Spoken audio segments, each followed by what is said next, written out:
Okay, எல்லாருக்கும் praise lord. Praise the Lord.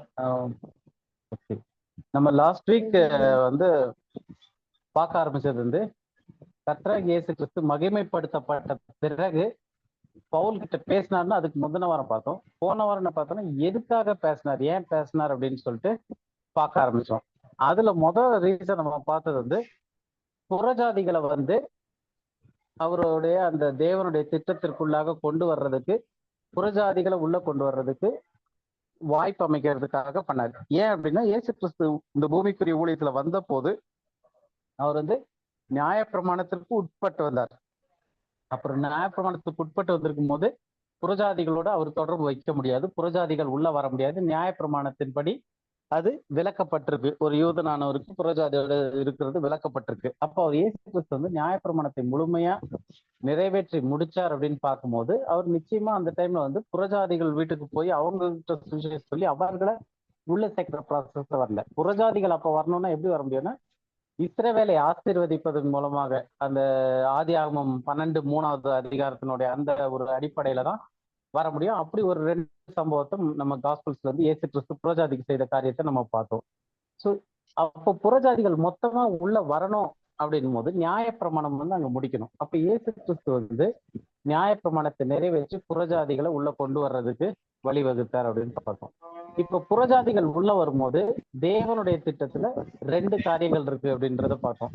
So அதுக்கு முன்னாடி இயேசு கிறிஸ்து தான் வந்து நியாயப்பிரமாணத்தின் இறுதியா இருக்கிறாரு. நியாயப்பிரமாணம் அவருடைய இதன் மூலமா முடியுது.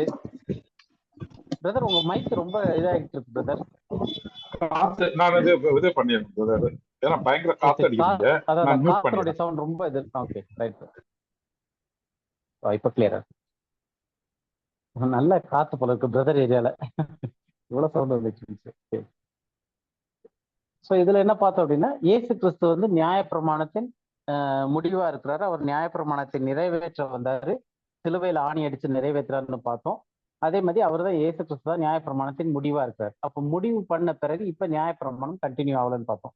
அப்ப நியாயப்பிரமாணம் இப்ப இல்லாத போது என்ன ஒரு அட்வான்டேஜ் அப்படின்னு பார்த்தோம்னா, முதலாவது நியாயப்பிரமாணம் புறஜாதிகளுக்கு கொடுக்கப்படவே இல்லை. அது கொடுக்கப்பட்டது இஸ்ரவேல் ஜனங்களுக்கு, அது கடைபிடிச்சு. அதுவும் வந்து இயேசு கிறிஸ்து சிலுவையில முடிச்சு வச்சிட்டாரு. அப்ப அது முடிச்சனால நியாயப்பிரமாணத்தினால வந்த அந்த பிரிவினையாக நடுச்சுவர், மிடில் வால் ஆஃப் பார்ட்டிஷன் அப்படின்றத வந்து இயேசு கிறிஸ்து தன்னுடைய பகையாக நின்றதை வந்து தன்னுடைய மாம்சத்தில சிலுவையினாலே வெற்றி சிறந்து அதை கொன்று 2 பேரையும் ஒரே இதா மாத்திட்டாரு. இருதரத்தாரையும் ஒன்றாய் மாத்திருக்காரு. விருத்த சேதனம் உள்ளவர்கள், விருத்த சேதனம் இல்லாதவர்கள் 2 பேரையும் ஒன்னாக்கிட்டாருன்னு பார்த்தோம். ஸோ அப்ப இந்த இதுல இதுதான் வந்து இயேசு கிறிஸ்து மரித்தது உயிர்த்ததுனால வரக்கூடிய நன்மைகள்ல வந்து ஒரு விஷயம் என்னன்னா, புறஜாதிகள் உள்ள வரலாம். ஏன்னா நியாயப்பிரமாணம் சிலுவையோட முடிஞ்சிருச்சு. அப்ப நியாயப்பிரமாணத்தின் அடிப்படையில் புறஜாதிகள் வர முடியாதுன்னு மாற்றி இப்ப புறஜாதிகள் உள்ள வரலாம். புறஜாதிகள் உள்ள வரும்போது தேவன் வந்து 2 ப்ரோக்ராம் மூலமா, 2 திட்டங்கள் மூலமா புறஜாதிகள் உள்ள வராங்க. அப்ப யூதர்கள் ஏற்கனவே இருக்காங்க, புறஜாதிகள் வராங்க. இந்த இதுல தேவன் 2 திட்டம் வச்சிருக்காருன்னு பார்த்தோம். ஒண்ணு வந்து தீர்க்க தரிசனத்தின் அடிப்படையிலான திட்டம், இன்னொன்னு வந்து ரகசியத்தின் அடிப்படையிலான திட்டம். ஸோ தீர்க்க தரிசனத்தின் அடிப்படையிலான திட்டத்துல வந்து நம்ம சில காரியங்கள் பார்த்தோம். அதுல வந்து எல்லா தீர்க்க தரிசன வாயிலாகவும் உரைத்து வந்தபடி அது நிறைவேறுதுன்னு சொல்லிட்டு ஆரம்பம் முதல் என்னெல்லாம் ஒரு தேசத்தை தருவேன், ஒரு ராஜ்யத்தை தருவேன், என்றென்றைக்கும் இருக்க ராஜ்யம் இருக்கும், உங்கள் மூலமா மற்றவங்களாம் ஆசீர்வதிக்கப்படுவாங்க. இந்த காரியங்கள் மொத்தமே வந்து தீர்க்க தரிசன அடிப்படையில தீர்க்க தரிசன திட்டத்தின் கீழ் சொல்லப்பட்டு வந்துச்சு. அந்த திட்டத்திலையும் ஒரு யூதனா இல்லாதவர்கள், ஒரு இஸ்ரவேலா இல்லாத ஒரு புறஜாதி யூதரை பார்த்து அவர்களுடைய வந்து ஸ்கர்ட்ஸை பிடிச்சிக்கிட்டு, அவங்களுடைய ட்ரெஸ்ஸினுடைய தமிழ்ல வந்து தொங்கல் இருக்கும், அந்த தொங்கலை பிடிச்சிக்கிட்டே போய் எங்களுக்கும் சொல்லி கொடுங்கன்னு போய் அவங்க எல்லாருமே ஒன்னா இருப்பாங்க, அவங்க கிட்ட சொல்லி தருவாங்கன்னுலாம் இருக்கு. அதே மாதிரி இஸ்ரவேல் வந்து அந்த உயர்ந்த ஸ்தானத்திற்கு, உயர்ந்த ஸ்தானம்னு சொல்லும் போது பைபிள்ல யூஸ் பண்ணிருக்க வார்த்தை வந்து ராஜரீக ஆசாரிய கூட்டம். அப்ப ராஜரீகம்ன்றது வந்து அரசாங்கம், ஆசாரியன்றது வந்து பிளஸ்ஸிங்ஸ் கொடுக்கறது, வாங்கி கொடுக்கறது. அப்ப மக்களை ஆள்றதும் சரி, மக்களை ஆசீர்வதிக்கிறதுக்கும் சரி, ஒரு channel of blessing, channel of ruling, அந்த மாதிரியான ஒரு ஸ்தானத்துக்கு இஸ்ரவேல் உயர்த்தப்படும். அதுதான் வந்து வாக்குத்தத்தம், ராஜரீக ஆசாரிய கூட்டம். அந்த கூட்டத்துல அவங்க வரும்போது அப்போ மீதி இருக்கிற புறஜாதிகள் அவர்கள் மூலமாக ஆசீர்வதிக்கப்படுவார்கள் இந்த பூமியில 1000 வருஷ அரசாட்சியில. அதுலயும் வந்து புறஜாதிகள் வரப்போறாங்க. அந்த திட்டத்தின் அடிப்படையில. இது வந்து தீர்க்க தரிசனத்தின் அடிப்படையிலான திட்டம்னு பார்த்தோம். அடுத்தது ரகசியத்தின் அடிப்படையிலான ஒரு திட்டம். அப்ப ரகசியம் போது இது வரைக்கும் சொல்லி வரல அப்படின்னு சொல்லிட்டு பவுல் வந்து நிறைய இடத்துல எனக்கு கையளிக்கப்பட்டிருக்கு. அது பின்னாடி பவுலுடைய இதெல்லாம் படிக்கும் போது நம்ம அதை படிப்போம். அதுல வந்து பவுல் வந்து இந்த ரகசியம் இது வரைக்கும் வெளிப்படுத்தப்படவில்லை அப்படின்னு சொல்லிட்டு அது ஒரு வசனத்துல எபேசியர் 3:11 பார்த்தோம். அது எங்க இருக்கு அப்படின்னா தேவனுக்குள் மறைந்திருந்தது. அப்ப அந்த ரகசியத்தை வந்து பழைய ஏற்பாட்டுக்குள்ள மறைச்சு வச்சு இல்லை. இன்னைக்கு நிறைய பேர் சொல்றது வந்து புதிய ஏற்பாடு வந்து பழைய ஏற்பாட்டுடைய வெளிப்பாடும், பழைய ஏற்பாடு வந்து புதிய ஏற்பாட்டை உள்ளடக்கியது அப்படின்வாங்க. அது வந்து தீர்க்க தரிசனத்தின் அடிப்படையிலான ப்ரோக்ராமுக்கு மட்டும்தான். தீர்க்க தரிசனத்தின் அடிப்படையில என்னெல்லாம் பழைய ஏற்பாட்டில் சொல்லி வந்துச்சோ அது புதிய ஏற்பாட்டுல வெளிப்படுத்தப்பட்டுச்சு. புதிய ஏற்பாட்டுல என்னெல்லாம் வெளியாக்கப்பட்டிருக்கோ அது பழைய ஏற்பாட்டுல மறைபொருளா சொல்லப்பட்டிருந்துச்சு. இது வந்து தீர்க்க தரிசனத்தின் அடிப்படையிலான திட்டத்துல மட்டும்தான் இது நடக்குது.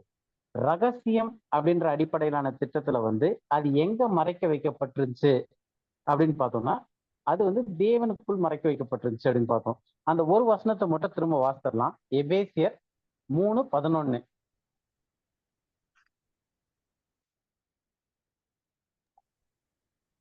இயேசு கிறிஸ்துவை கொண்டு எல்லாவற்றையும் சிருஷ்டித்த தேவனுக்குள்ளே ஆதி காலங்கள் முதல் மறைந்திருந்த ரகசியத்தினுடைய ஐக்கியம் இன்னதென்று எல்லாருக்கும் வெளிப்படையாக காண்பிக்கிறதற்கு இந்த கிருபை எனக்கு அளிக்கப்பட்டிருக்கிறது. இதுல எனக்கு அளிக்கப்பட்டிருக்குன்னு போது அந்த எனக்கு யாருன்னா அந்த நிருபத்தை அந்த இது எழுதுன பவுல் தான் சொல்றாரு. அப்போ பவுலுக்கு இந்த கிருபை பவுலுக்கு அளிக்கப்பட்டிருக்கு. எந்த கிருபை? இயேசு கிறிஸ்துவை கொண்டு எல்லாவற்றையும் சிருஷ்டித்த தேவனுக்குள் ஆதி காலம் முதல் மறைந்திருந்த ரகசியம். அப்ப அந்த ரகசியம் வந்து எங்க மறைஞ்சிருச்சுன்னு பார்த்தோம்னா புதிய ஏற்பாட்டுல வெளிப்படையாக்கப்பட்டிருக்கு, பவுல் மூலமா சொல்லப்பட்டிருக்கு. ஆனா எங்க மறைஞ்சிருச்சு? பழைய ஏற்பாட்டுல நீங்க தேடி பார்த்தீங்கன்னா கிடைக்கும். பழைய ஏற்பாட்டுல உள்ள இருந்தது ரகசியத்தை புதிய ஏற்பாட்டுல வெளிப்படுத்தினாங்கன்னு சொல்லி ஒரு டீச்சிங் இருக்கு. அதாவது பழைய ஏற்பாட்டுல என்ன சொல்லப்பட்டிருக்கோ அது சரியா புரியாம அது மறைபொருளா இருந்துச்சு. புதிய ஏற்பாட்டுல அதனுடைய விளக்க உரை மாதிரி அது இருக்குன்னு. அது ஒரு விதத்துல உண்மை. ஏன் அப்படின்னா தீர்க்க தரிசனத்தின் அடிப்படையிலான திட்டத்துல, அதாவது இந்த பூமிக்குரிய ராஜ்யத்தை ஸ்தாபிக்கிறதுல வந்து யூதர்கள் இருக்காங்க. இஸ்ரவேல் வந்து ராஜரீக ஆசாரிய கூட்டமா இருப்பாங்க. அவர்கள் மூலமா புறஜாதிகள் ஆசீர்வதிக்கப்பட்டு 1000 வருஷ அரசாட்சிக்குள்ள வருவாங்க. அந்த காரியத்தை குறித்து சொல்லிட்டு வரும்போது புதிய ஏற்பாடு அல்லது புதிய உடன்படிக்கையில என்னெல்லாம் பங்கு இருக்கோ அது வந்து பழைய ஏற்பாட்டுல ஒரு மறைபொருளா சொல்லப்பட்டிருந்துச்சு. புதிய ஏற்பாட்டுல அதுக்கு விளக்கம் கிடைக்குது. அது உண்மை. ஆனா பவுல் எழுதக்கூடிய சில காரியங்கள் வந்து பழைய ஏற்பாட்டுல தேடி பார்த்தா கிடைக்காது. ஏன் அப்படின்னா அது பழைய ஏற்பாட்டுக்குள்ள மறைச்சு வைக்கப்படல. அது எங்க மறைச்சு வச்சுக்கப்பட்டிருக்கு? இந்த வசனம் சொல்லுது தேவனுக்குள். தேவனுக்குள். அப்ப ஒரு விஷயம் வந்து தேவனுக்கு உள்ள இருக்கு அப்படின்னா தேவன்ல இருந்து வெளிப்பட்டாதான் அது ஒரு தீர்க்கதரிசிக்கோ ஒரு பழைய ஏற்பாட்டுக்காரங்களுக்கோ யாருக்குமே தெரிய வரும். அப்போ இந்த ஒரு பவுல் எழுதக்கூடிய இந்த கிருபையை குறித்த இந்த கிருபை எனக்கு அளிக்கப்பட்டிருக்குன்னு பவுல் சொல்றாரு. அந்த ஒரு கிருபை பவுல் கொடுத்த கிருபை அது என்னதுன்னா ஆதி காலம் முதல்னா அந்த தமிழ்ல போட்டிருக்க வார்த்தை ஆதி காலம் முதல்.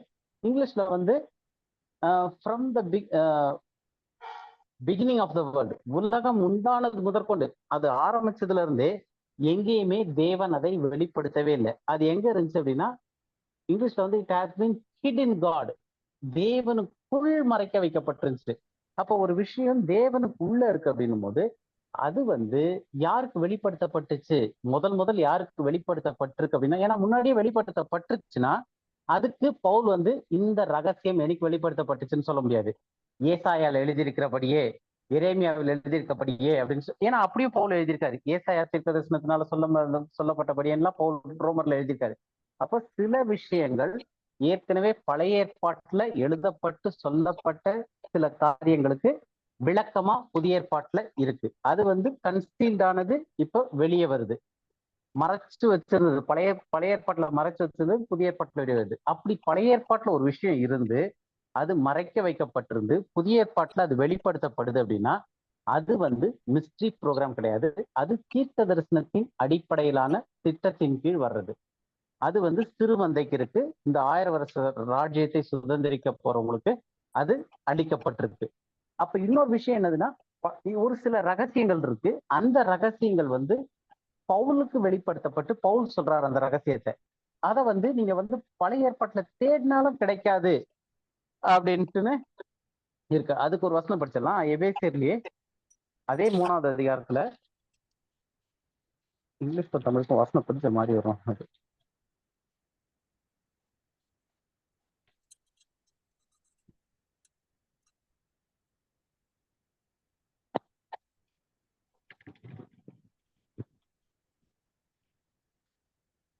எட்டாவது வசனம் படி. பரிசுத்தவான்கள் எல்லாரிலும் ம். சிறியவனாகிய நான் ம். இயேசு கிறிஸ்துவினுடைய அளவற்ற ஐஸ்வர்யத்தை. ஓகே, இதுல தமிழ்ல வந்து மொழிபெயர்ப்புல வந்து அளவற்ற ஐஸ்வர்யத்தை இருக்கு. முடியாத ஐஸ்வர்யத்தை. அந்த அளவற்ற ஐஸ்வர்யம்ன்றதுல வந்து என்ன கரெக்டான பதம்னா தேட முடியாத, அன்சர்ச்சபிள். அதை விட சொல்லணும்னா அன்ட்ரேசபிள். அதனுடைய அடிச்சுவிட கூட கண்டுபிடிக்க முடியாது, அதுல பின்னோக்கி போகவே முடியாது. Unsearchable, untraceable riches of Christ. அப்ப சில இயேசு கிறிஸ்து சொல்லும் போது அவர் உயிர்த்தெழுந்தோடனே வேத வாக்கியங்களை ஆராய்ந்து பாருங்கள், அது எல்லாம் என்ன குறித்தே சாட்சி கொடுக்குதுன்னு இயேசு கிறிஸ்து சொல்லியிருக்காரு. அப்ப பழைய ஏற்பாட்டுல இயேசு கிறிஸ்து குறித்தே தான் மொத்த காரியங்களும் போக்கஸ் வந்து இயேசு கிறிஸ்து குறித்து தான் வந்திருக்கு. பழைய ஏற்பாட்டுல படிச்சுட்டு வந்தோம்னாலே இயேசு கிறிஸ்துவ பத்தின விஷயங்கள் எல்லாமே வெளியரங்கமா இருக்கு. அப்போ இயேசு கிறிஸ்து வந்து என்னை குறித்தே எல்லா தீர்க்க தரிசனங்களும் எல்லா இதுவும் சாட்சி கொடுக்கிறது அப்படின்னு சொல்லிட்டு பழைய ஏற்பாட்டை படிச்சு பார்க்க சொல்றாரு இயேசு கிறிஸ்துவ பத்தி தெரிஞ்சுக்கிறதுக்கு. அப்ப அந்த இயேசு கிறிஸ்துவை பத்தி தெரிஞ்சுக்கிறது என்ன வருது அப்படின்னா, தீர்க்க தரிசன அடிப்படையில 1000 வருஷ ராஜ்யத்துக்கு ராஜாவா போகக்கூடிய இயேசு கிறிஸ்துவை குறித்து பழைய ஏற்பாட்டுல இருந்து சொல்லப்பட்டு வந்துச்சு. அதை நீங்க படிச்சு பாத்தீங்கன்னா நான் யாருன்றது புரியும். நான் தான் மேசியா, அபிஷேகம் பண்ணப்பட்ட ராஜா அப்படின்றது இயேசு வெளிக்காட்டுறாங்க. அது வந்து தேடக்கூடிய இயேசு கிறிஸ்துவனுடைய ரிச்சஸ். அந்த தமிழ்ல என்ன வார்த்தை இருக்கு? ஐஸ்வர்யம். ஐஸ்வர்யம். அந்த தேடக்கூடிய ஐஸ்வர்யம் வந்து இயேசு கிறிஸ்து யார் என்பது, ராஜாவா இருக்கிறது என்பது. ஆனா இங்க வந்து பவுல் எழுதும்போது அன்சர்ச்சபிள், அளவற்ற கிடையாது, தேட முடியாத, ட்ரேஸ் பண்ண முடியாத இயேசு கிறிஸ்துவனுடைய ஐஸ்வர்யங்கள். அப்போ தேடவே முடியாத ஐஸ்வர்யங்கள் போது பழைய ஏற்பாட்டுல அதை காண முடியாது. அதை தான் வந்து நம்ம இதுல பார்த்தோம், ரோமர் 16:25 அன்னைக்கே படிச்சோம். அதுல வந்து இயேசு கிறிஸ்துவை எப்படி பிரசங்கிக்கிறார்னா அந்த ரகசியத்தை குறித்து பிரசங்கிக்கிறார் பவுல். இப்ப அந்த வித்தியாசம் புரிய வருதா உங்களுக்கு? நான் சொல்லிக்கிட்டு வர்ற வித்தியாசம், அதாவது பழைய ஏற்பாட்டுல நிறைய காரியங்கள் இயேசு கிறிஸ்துவை குறித்து சொன்னது, அவருடைய ராஜ்யத்தை குறித்து, அவர் ராஜாவா வரப்போறார், மேசியாவா வரப்போறாரு, இஸ்ரவேலை தாவீதின் சிங்காசனத்திலிருந்து ஆழ்வார், அவ்வளவு காரியங்களும் பழைய ஏற்பாட்டுல இருந்து சொல்லப்பட்டு இயேசு கிறிஸ்துவும் அதுக்கு சாட்சியா என்னை குறித்து அவை சாட்சி கொடுக்கறது, நீங்க அதை திருப்பி பாத்தீங்கன்னா என்னை பத்தி தெரியும்னு சொல்லி உயிர்த்தெழுந்த பிறகு சொல்லி அந்த காரியங்கள் வருது. அதனுடைய வெளிப்படையான ஒரு அர்த்தங்கள் எல்லாமே வந்து புதிய ஏற்பாட்டுல கிடைக்குது. அப்ப இதெல்லாம் படிக்கும் போது ஒரு விஷயம் பழைய ஏற்பாட்டுல சொல்லப்பட்டு இயேசு கிறிஸ்துவும் சொல்லி அதனுடைய விளக்கம் புதிய ஏற்பாட்டு நிருபங்கள்லயும் கிடைக்கும் போது இது மொத்தமே எதனுடைய அடிப்படையில வருதுன்னா ப்ராஃபசி திட்டத்தின் கீழே, தீர்க்க தரிசன திட்டத்தின் கீழே வருது. அதனுடைய லட்சியம் எங்க, அதனுடைய கோல் எங்க போய், இலக்கு எங்க எடுத்துட்டு போய் சேர்க்கும் அப்படின்னா 1000 வருஷ அரசாட்சியில. அதுல யார் பங்கு பெற போறதுன்னா சிறுமந்தையும் அதோட சேர்ந்த புறஜாதிகளும் பங்கு பெற போறாங்க. சிறுமந்தை எப்படி இருப்பாங்க அப்படின்னும் போது ராஜரீக ஆசாரிய கூட்டமா இருப்பாங்க அவங்க. அப்ப மீதி பேர்லாம் அதுல பங்கேற்க போறவங்களா இருப்பாங்க, பிரஜைகளா இருப்பாங்க. அது ஒரு ராஜ்யம், அது தீர்க்க தரிசன திட்டத்தின் கீழே வருது. இன்னொரு விஷயம் வருது, அதுதான் வந்து நம்ம பாடி ஆஃப் கிரைஸ்ட்ன்றோம். கிருபையின் காலத்துல புறஜாதிகளும் வராங்க, யூதர்களும் வராங்க. அதை பத்தி நம்ம இன்னைக்கு இது அடுத்த கண்டினியூஷன் டாபிக்ஸ்ல படிக்க போறோம், இன்னைக்கே படிப்போம். ஸோ அவங்க இதுல வரும்போது புறஜாதிகளும் வராங்க, யூதர்களும் வராங்க.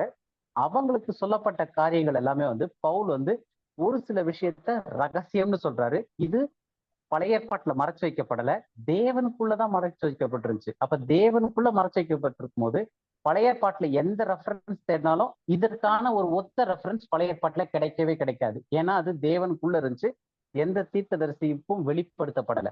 முதல் யாருக்கு வெளிப்படுத்தப்பட்டுச்சுன்னா பவுலுக்கு இந்த கிருபை அளிக்கப்பட்டிருக்கு. அதை வெளிப்படுத்தி அதை புரிய வச்சுக்கு புரிஞ்சுக்க கொள்ளக்கூடிய கிருபை பவுலுக்கு அளிக்கப்பட்டிருக்கு. அப்ப பவுல் தான் அதை ஃபர்ஸ்ட் வெளிப்படையா எழுதுறாரு. அப்போ அப்படிப்பட்ட காரியங்களை வந்து பவுல் எழுதும்போது இதே கோர்வையில தான் வந்து அது வந்து அன்ட்ரேசபிள் ரிச்சஸ் அப்படின்னு சொல்லிட்டு அவர் சொல்றாரு, தேட முடியாத கிறிஸ்துவனுடைய ஐஸ்வர்யம். ஸோ அப்படிப்பட்டதான காரியத்துக்கு பேர் வந்து மிஸ்ட்ரி ப்ரோக்ராம், இல்லைன்னா ரகசிய திட்டத்தின் கீழே வரக்கூடியது. ஸோ இது வரைக்கும் கிளியரா இருக்குல்ல? இந்த ரெண்டு திட்டம், தேவன் புறஜாதிகளை எப்படி உள்ள கூப்பிடுறாருன்றதுல ரெண்டு திட்டத்தின் கீழே கூப்பிடுறாரு. அதை பத்தி படிக்க போறோம். இப்ப இது வரைக்கும் நான் சொன்ன வசனங்கள்லாம் கிளியரா இருக்கு இல்லையா? அடுத்த இன்னைக்கு டாபிக் போலாம்ல? யாருக்காவது டவுட் இருக்கா, இல்ல கண்டினியூ பண்ணலாமா? கண்டினியூ பண்ணலாம். கண்டினியூ பண்ணலாம். ஓகே. ஏதாவது சந்தேகம் இருந்துச்சுன்னா அப்பயே நிறுத்தி கூட கேட்டுருங்க. அப்பதான் நமக்கு படிச்சுட்டே போகும்போது அந்த கிளாரிட்டி இருக்கும். அதனால சந்தேகம் ஏதாவது இருந்துச்சுன்னா அப்படியே நிறுத்திட்டு கேட்டா கூட நம்ம அப்படியே எக்ஸ்பிளைன் பண்ணிட்டே போயிடலாம். அடுத்தது, மகிமைப்படுத்தப்பட்ட பிறகு, மகிமைப்படுத்தப்பட்ட இயேசு கிறிஸ்து திருமந்தை சபையுடனும் பேசியிருக்கிறாரு. இயேசு கிறிஸ்து சரீரமாக, கிறிஸ்துவின் சரீரமாக சபையோடையும் பேசியிருக்காரு. ஸோ ரெண்டு பேரோடையும் பேசியிருக்காரு. உயிர்த்தெழுந்த இயேசு கிறிஸ்து, அதாவது பவுலோடு பேசினார்னு பார்த்துட்டோம். அவர் பவுலோட பேசும்போது ரெண்டு திட்டங்கள் மூலமா புறஜாதிகளை உள்ள கொண்டு வராருன்றதையும் பார்த்துட்டோம். இப்ப அந்த ரெண்டு திட்டங்கள் என்னென்னு பார்த்தோம்னா, ஒண்ணு வந்து ப்ராஃபஸின்னு பார்த்தோம், இன்னொன்னு வந்து மிஸ்ட்ரி, ரகசிய திட்டம்னு பார்த்தோம். அந்த ப்ராஃபஸி திட்டத்துல வர்றதுல வந்து திருமந்தை வராங்க, புறஜாதியும் வராங்க அப்படின்னு பார்த்தோம். அதே மாதிரி மிஸ்ட்ரி ப்ரோக்ராம்லயும் வந்து யூதர்களும் இருக்கிறாங்க, இஸ்ரேலரும் இருக்காங்க, புறஜாதியும் இருக்கிறாங்க. ஸோ இது எப்படி டிஃபர் ஆகுது, எங்கெல்லாம் டிஃபர் ஆகுது அப்படின்றத பார்க்க போறோம். ஸோ மொதல் விஷயம் என்னன்னா, லிட்டில் ஃபிளாக்ல வந்து புறஜாதிகளுக்கும் இந்த இடத்துல எனக்கு ஒரு டவுட். சொல்லுங்க சிஸ்டர். இப்ப வந்து லிட்டில் ஃபிளாக் இருக்கு. லிட்டில் ஃபிளாக்ல வந்து யூதர்களும் இருக்கிறாங்க, புறஜாதிகளும் இருக்கிறாங்க இல்லையா? அந்த புறஜாதிகள் ஆண்டவராகிய இயேசு கிறிஸ்து சிலுவையின் மரணத்துக்கு அப்புறம் தான் அந்த புறஜாதிகள் உள்ள வராங்கல்ல, அதுக்கு முன்னாடி? ஆமா, அதுக்கு முன்னாடி கிடையாது. அப்படி முதல் வந்த புறஜாதி யார் அப்படின்னு பார்த்தோம்னா கொர்நேலியு. அப்போஸ்தலர் 10வது அதிகாரத்துல பவுலும் ரட்சிக்கப்பட்ட பிறகு பேதுரு போய் கொர்நேலிய வீட்டுக்கு போக சொல்லும் போது பேதுரு வந்து ரொம்ப கலாட்டா பண்ணி போக மாட்டேன்னு சொல்லி அப்புறம் 3 தடவை தரிசனம் கொடுத்து, அதுக்கப்புறம் யூதனானுக்கு வழங்கப்பட்டிருக்கு, இருந்தாலும் நான் வந்திருக்கேன் ஆண்டவர் சொன்னனாலன்னு சொல்லிட்டு வந்து பேச ஆரம்பிக்கும் போதே அபிஷேகம் வருது, அவங்களாம் நரம்புறாங்க. அப்ப அந்த புறஜாதியில இருந்து உள்ள வந்த ஆள் யாருன்னா கொர்நேலியஸ் தான். அதுக்கு முன்னாடி வரைக்கும் வெறும் யூதர்கள் மட்டும்தான் இருந்தாங்க. கொர்நேலிய முடிஞ்ச பிறகும் பேதுரு அவங்க வந்து ரொம்ப போய் புறஜாதிக்கு பிரசங்கம் பண்ண மாதிரி இல்லை, அது நம்ம பின்னாடி வரும்போது படிப்போம். ஆனா ஃபர்ஸ்ட் வந்தது வந்து கொர்நேலிய தான். இயேசு கிறிஸ்தனுடைய காலத்துல அவரோட இருந்தப்ப யாருக்கிட்டையும் போய் புறஜாதிகிட்ட பேசல. அப்ப சிறுமந்தையில வந்து புறஜாதிகள் வரல. அப்போ வந்து வெறும் விசுவாசித்த யூதர்கள் அவங்க மட்டும்தான் வந்து சிறுமந்தையில சேர்க்கப்பட்டார்கள். விசுவாசிக்காத யூதர்கள் சிறுமந்தையில சேர்க்கப்படவே இல்லை. முதல் புறஜாதி வந்து கொர்நேலிய தான். இந்த லிட்டில் ஃபிளாக் சிறுமந்தை இதுல சேர்க்கப்பட்ட முதல் புறஜாதி கொர்நேலியு. கிளியரா சிஸ்டர்? இங்க மோளம் அடிச்சிட்டு போறாங்க, உங்களுக்கு எல்லாம் கொஞ்சம் உங்களுக்கு நாய்ஸியா இருக்கும் நினைக்கிறேன். Okay right. ஓகே. இப்போ இயேசு கிறிஸ்து மகிமைப்படுத்தப்பட்ட பிறகு ரெண்டு குரூப் கிட்ட ரெண்டு ப்ரோக்ராம் மூலமா பேசியிருக்காரு அப்படின்னு பார்த்தோம். ஒண்ணு வந்து மிஸ்ட்ரி, இன்னொன்னு ப்ராஃபஸி. அப்ப ப்ராஃபஸில பார்க்கும்போது அது சிறுமந்தைக்கும் அதுவும் சர்ச் தான்.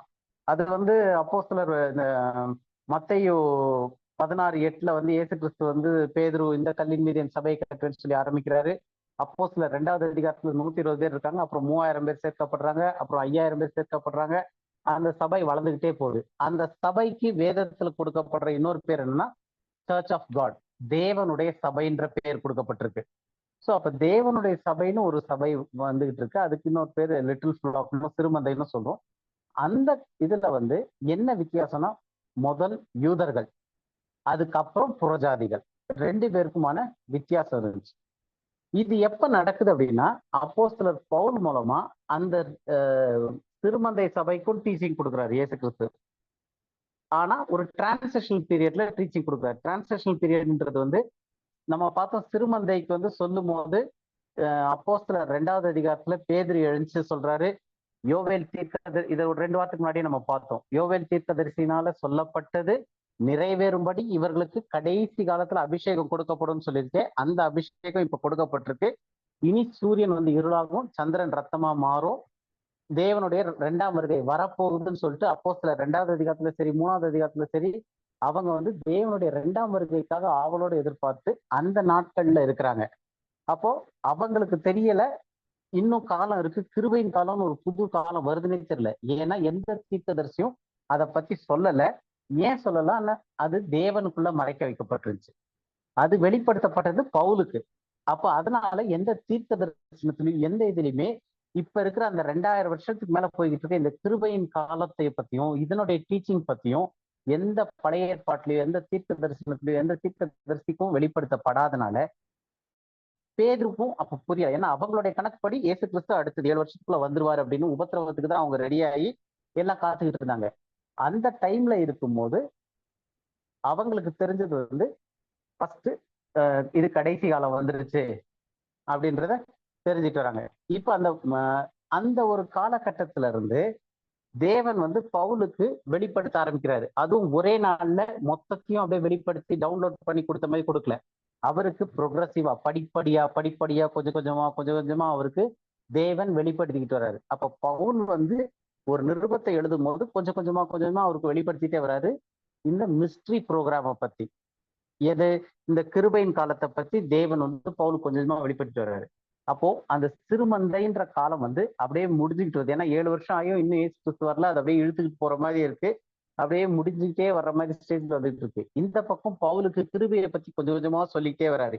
இந்த ரெண்டும் ஒரு எக்ஸ் மாதிரி ஒண்ணு இறங்கிக்கிட்டே வருது. பேதுரு பண்ணி அந்த அப்போஸ்தலர் 2ல அவங்க எதிர்பார்த்துக்கிட்டு இருந்த அந்த 2ஆம் வருகை வராம அப்படியே கொஞ்சம் கொஞ்சமா தேஞ்சுக்கிட்டே வருது, அந்த டைம் இழுத்துக்கிட்டே வருது. இந்த பக்கம் பவுல் வந்து சபையை குறித்து கிருபையின் காலத்தினுடைய இயேசு கிறிஸ்துவின் சரீரமாகிய சபையை குறித்ததான டீச்சிங் அவருக்கு கொஞ்சம் கொஞ்சமா கிடைக்க ஆரம்பித்து அதை அப்படியே போதிச்சுட்டே வர்றாரு.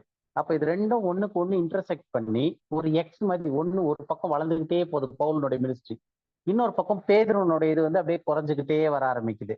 இந்த காலகட்டத்துக்கு பேர் வந்து மாறுபாட்டின் காலம்னு சொல்லலாம். ஒரு இதுல இருந்து இன்னொரு இதுக்கு மாறுது. இங்கிலீஷ்ல வந்து டிரான்சிஷனல் பீரியட்னு சொல்றாங்க.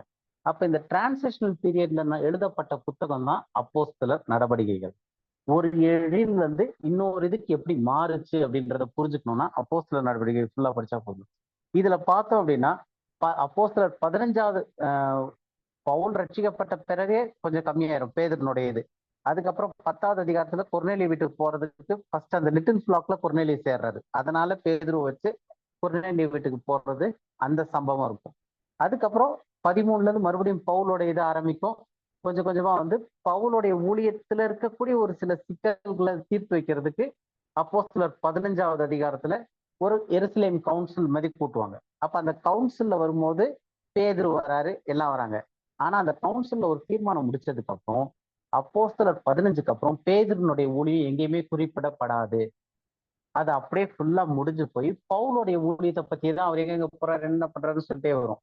அப்ப ஒரு டிரான்சாக்ஷன் ஒரு இதுல இருந்து இன்னொரு இதற்கான மாறுபாட்டான புத்தகம், மாறுற அந்த எக்ஸ்பிளனேஷன் சொல்ற புத்தகம் தான் அப்போஸ்தலர் நடவடிக்கைகள்.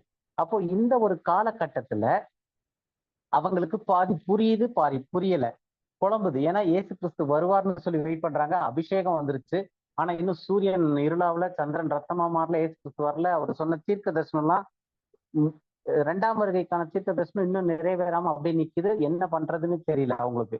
இப்படி ஒரு காலகட்டத்துல போயிட்டு இருக்கும்போதுதான் பவுலுக்கு வந்து இந்த கிருபையை குறித்ததான வெளிப்பாடுகள்லாம் வர ஆரம்பிச்சு. ஸோ இப்ப இந்த காலகட்டத்துல வந்து ரெண்டு இதுவும் சேர்ந்து வர்றதுதான் இந்த அப்போஸ்தலர் நடவடிக்கைகள்ல இருக்கக்கூடிய சில காரியங்களை புரிஞ்சுக்கிறதுக்கு ஈஸியா இருக்கும், பின்னாடி ஃபியூச்சர்ல நம்ம படிக்கும் போது புரிஞ்சுக்கிறதுக்கு.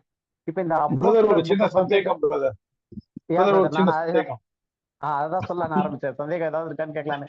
ஏன்னா டிரான்ஸ்லேஷன் பத்தி சொல்லும்போது நீங்க இப்ப சொன்னீங்க 15வது அதிகாரத்தோட அப்போஸ்தலர் இவர் பவுல் பீட்டருடைய ஊழியம் முடிஞ்சிருச்சுட்டு அவரு அப்புறம் ஆக்சுவலா பீட்டர் செகண்ட் பீட்டர்லாம் ஊழியம் பண்றாரு, அது எந்த கணக்குல வரும்? ஓகே, செகண்ட் பீட்டர்லாம் எங்க பண்றாருன்னா அந்த அப்போஸ்தலர் 15ஓட அவருடைய ஊழியங்கள் ரெக்கார்ட் பண்ணப்படல ஒண்ணு. ரெண்டாவது செகண்ட் பீட்டர் இதெல்லாமே வந்து அந்த ஆரம்ப காலத்திலேயே எழுதப்பட்டது. அதாவது பேதருடைய ஊழியம் போயிட்டு 7 வருஷம் முடிஞ்சு இதை நம்ம ரொம்ப கிளியரா எங்க பார்க்கலாம்னா செகண்ட் பீட்டர் இருக்கு இல்லையா, ஸோ அதுதான் அவருடைய கடைசி நிருபம். அந்த செகண்ட் பீட்டர்னுடைய கடைசி கிட்ட எல்லாம் படிக்கும்போது இயேசு கிறிஸ்து வர்றதுக்கு தாமதமாகுதுன்னு சொல்லி நினைக்காதீங்க, எல்லாரும் ரட்சிக்கப்படணும்னு சொல்லிட்டு இது பண்றாரு. பவுலுக்கு கொடுத்த கிருபையில அவர் நிறைய விஷயங்கள் சொல்றாரு.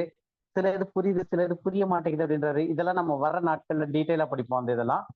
ஆனா இது என்னன்னா, முக்கியமான விஷயம் என்னன்னா, 15வது அதிகாரத்துக்கு அப்புறம் பேதுருனுடைய ஊழியத்தை குறித்து ரெக்கார்ட் பண்ணப்படலை அப்போஸ்தலர் நடவடிக்கையில.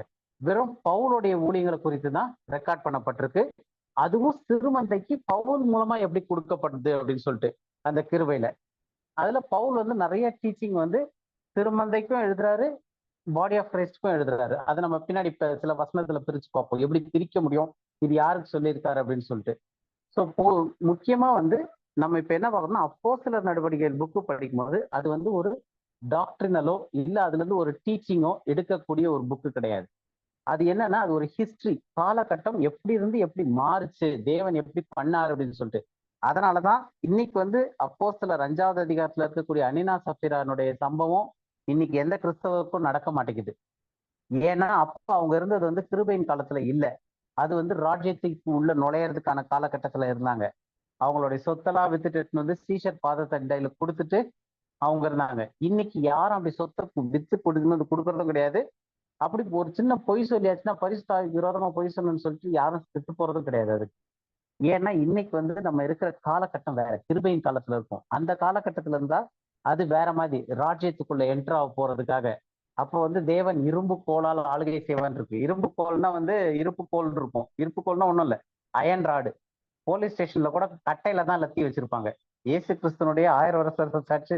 இது சொல்றதுக்கு வந்து வேடிக்கையா இருக்கும், ஆனா நிறைய பேருக்கு இது புரியுதான்னு தெரியல. டெப்த் தெரியறதுக்காக சொல்றேன். அதாவது ஒரு இரும்பு ராடு, சொல்ல போனா நம்ம ஊர் பாஷையில ஒரு கடபாரை வச்சுக்கிட்டு ரூல் பண்ற மாதிரி, வெறும் கட்டையை வச்சு அடிச்சாலே என்ன வழி வரைக்கும்.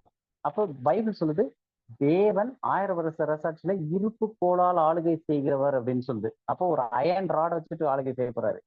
அதுக்கு அடுத்து ஒரு காலகட்டம் இருக்கு, அதுல வந்து நீதியின் செங்கோல் வச்சு செய்வார்னு. அதெல்லாம் தனி ஸ்டடி, நம்ம படிக்க போறோம் அதெல்லாம். ஸோ அப்ப தேவன் வந்து 1000 வருஷ அரசாட்சியில இருப்பு கோலால் ஆளுகை செய்ய போறாரு அப்படின்னா அர்த்தம் என்னன்னா, ரொம்ப ஸ்ட்ரிக்டா இருக்க போகுது. ஒரு பொய் சொன்னா, ஒரு தப்பு செஞ்சா உடனே தண்டனை, இமீடியட்டா ஸ்பாட்ல. அதுதான் 1000 வருஷ அரசாட்சியில இருக்க போறது. ஆனா இன்னைக்கு இருக்கிறது கிருபையின் காலத்துல இருக்கிறோம். அதனாலதான் இன்னைக்கு வந்து கடவுள் கண்ணு இருக்கா இல்லையான்னு தெரியல, பாக்குறாரா இல்லையான்னு தெரியலன்ட்டு அன்னைக்கு ஒரு பொய் சொன்ன உடனே இறந்துட்டாங்க அனினா சப்பீரா. ஆனா இன்னைக்கு அது நடக்கிறது இல்லை. ஏன் அப்படின்னா அது வந்து டிரான்சிஷனல் பீரியட். அப்ப இன்னைக்கு அந்த டீச்சிங் எடுத்து நம்ம இன்னைக்கு யூஸ் பண்ண முடியாது. அது வந்து அந்த காலகட்டத்துல இருந்து இன்னொரு காலகட்டத்துக்கு மாறுறதுக்கு. இப்ப அதே டீச்சிங் நடக்க போகுது. எப்பன்னா நம்ம மத்தேயுல படிச்சிருப்போம், மலை பிரசங்கத்துல ஒரு கை இடரல் பண்ணுச்சுன்னா அதை வெட்டி போட்டு, ஒரு கண்ணு இடரல் பண்ணுச்சுன்னா அதை புடுங்கி போட்டாச்சும் நீ வந்து உள்ள ராஜ்யத்திற்குள்ள வா அப்படின்னு சொல்லிட்டு. ஏன்னா அப்ப அவ்வளவு ஸ்ட்ரிக்டா இருக்க போகுது அப்படின்றது தான் அதனுடைய இம்பாக்ட். நீ அந்த பாவ கண்ணை வச்சுட்டே உள்ள வர முடியாது. ஆனா இன்னைக்கு கிருபையின் காலத்துல அந்த டீச்சிங்ல கிடையாது. அப்ப அந்த டீச்சிங் எல்லாமே வந்து ஒரு ராஜ்யத்திற்குரிய டீச்சிங்ல போன ஒரு விஷயங்கள். கிளியரா இருக்கா பிரதர்? ஆன்சர் ஆயிடுச்சா கொஸ்டின்? அண்ணா சொல்லுங்க. இப்போ பேதுருவோட இது வந்து அப்படியே குறைஞ்சிக்கிட்டே வருது. அப்போஸ்தலர் 15க்கு அப்புறம் அவரு எதுவுமே இது பண்ணல அப்படின்னு சொல்றீங்க. வேதத்துல இருக்கு, ரெக்கார்ட் பண்ணல சொல்றீங்க. அப்போ பேதுருக்கே ஒரு சந்தேகம் வராதா? நம்மக்கு அப்புறம் நம்ம ஆண்டவரோட இருந்தோம், அவர் கூடவே இருந்து அவர் இறப்புலயோ எல்லா காரியத்திலயும் அவரோட இருந்தோம், நமக்கு வெளிப்படுத்தல. அப்ப பவுலுக்கு வெளிப்படுத்துறது கர்த்தர் தானா, இல்ல குழப்பத்துக்காக அவர் வந்திருக்காரா அப்படின்ற சந்தேகம் வந்திருக்கலாமே. ஒரு வசனம் எடுத்து படிங்க. இப்ப நீங்க கேட்டனால இந்த டவுட்டுக்காக இந்த வசனத்துக்கு போறோம். இதெல்லாம் நம்ம பின்னாடி படிக்க போறோம். இருந்தாலும் 2 பேதுருல 3வது அதிகாரத்துல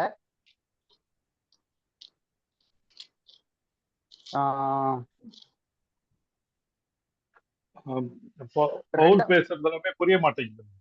இல்ல அதுக்கு முன்னாடி இன்ட்ரோ வந்துடுறேன் பிரதர். 3வது அதிகாரத்துல 2வது 3வது வசனம் படிக்குமா? 2வது 3வது 4வது 3 வசனம் முதல் படிங்க.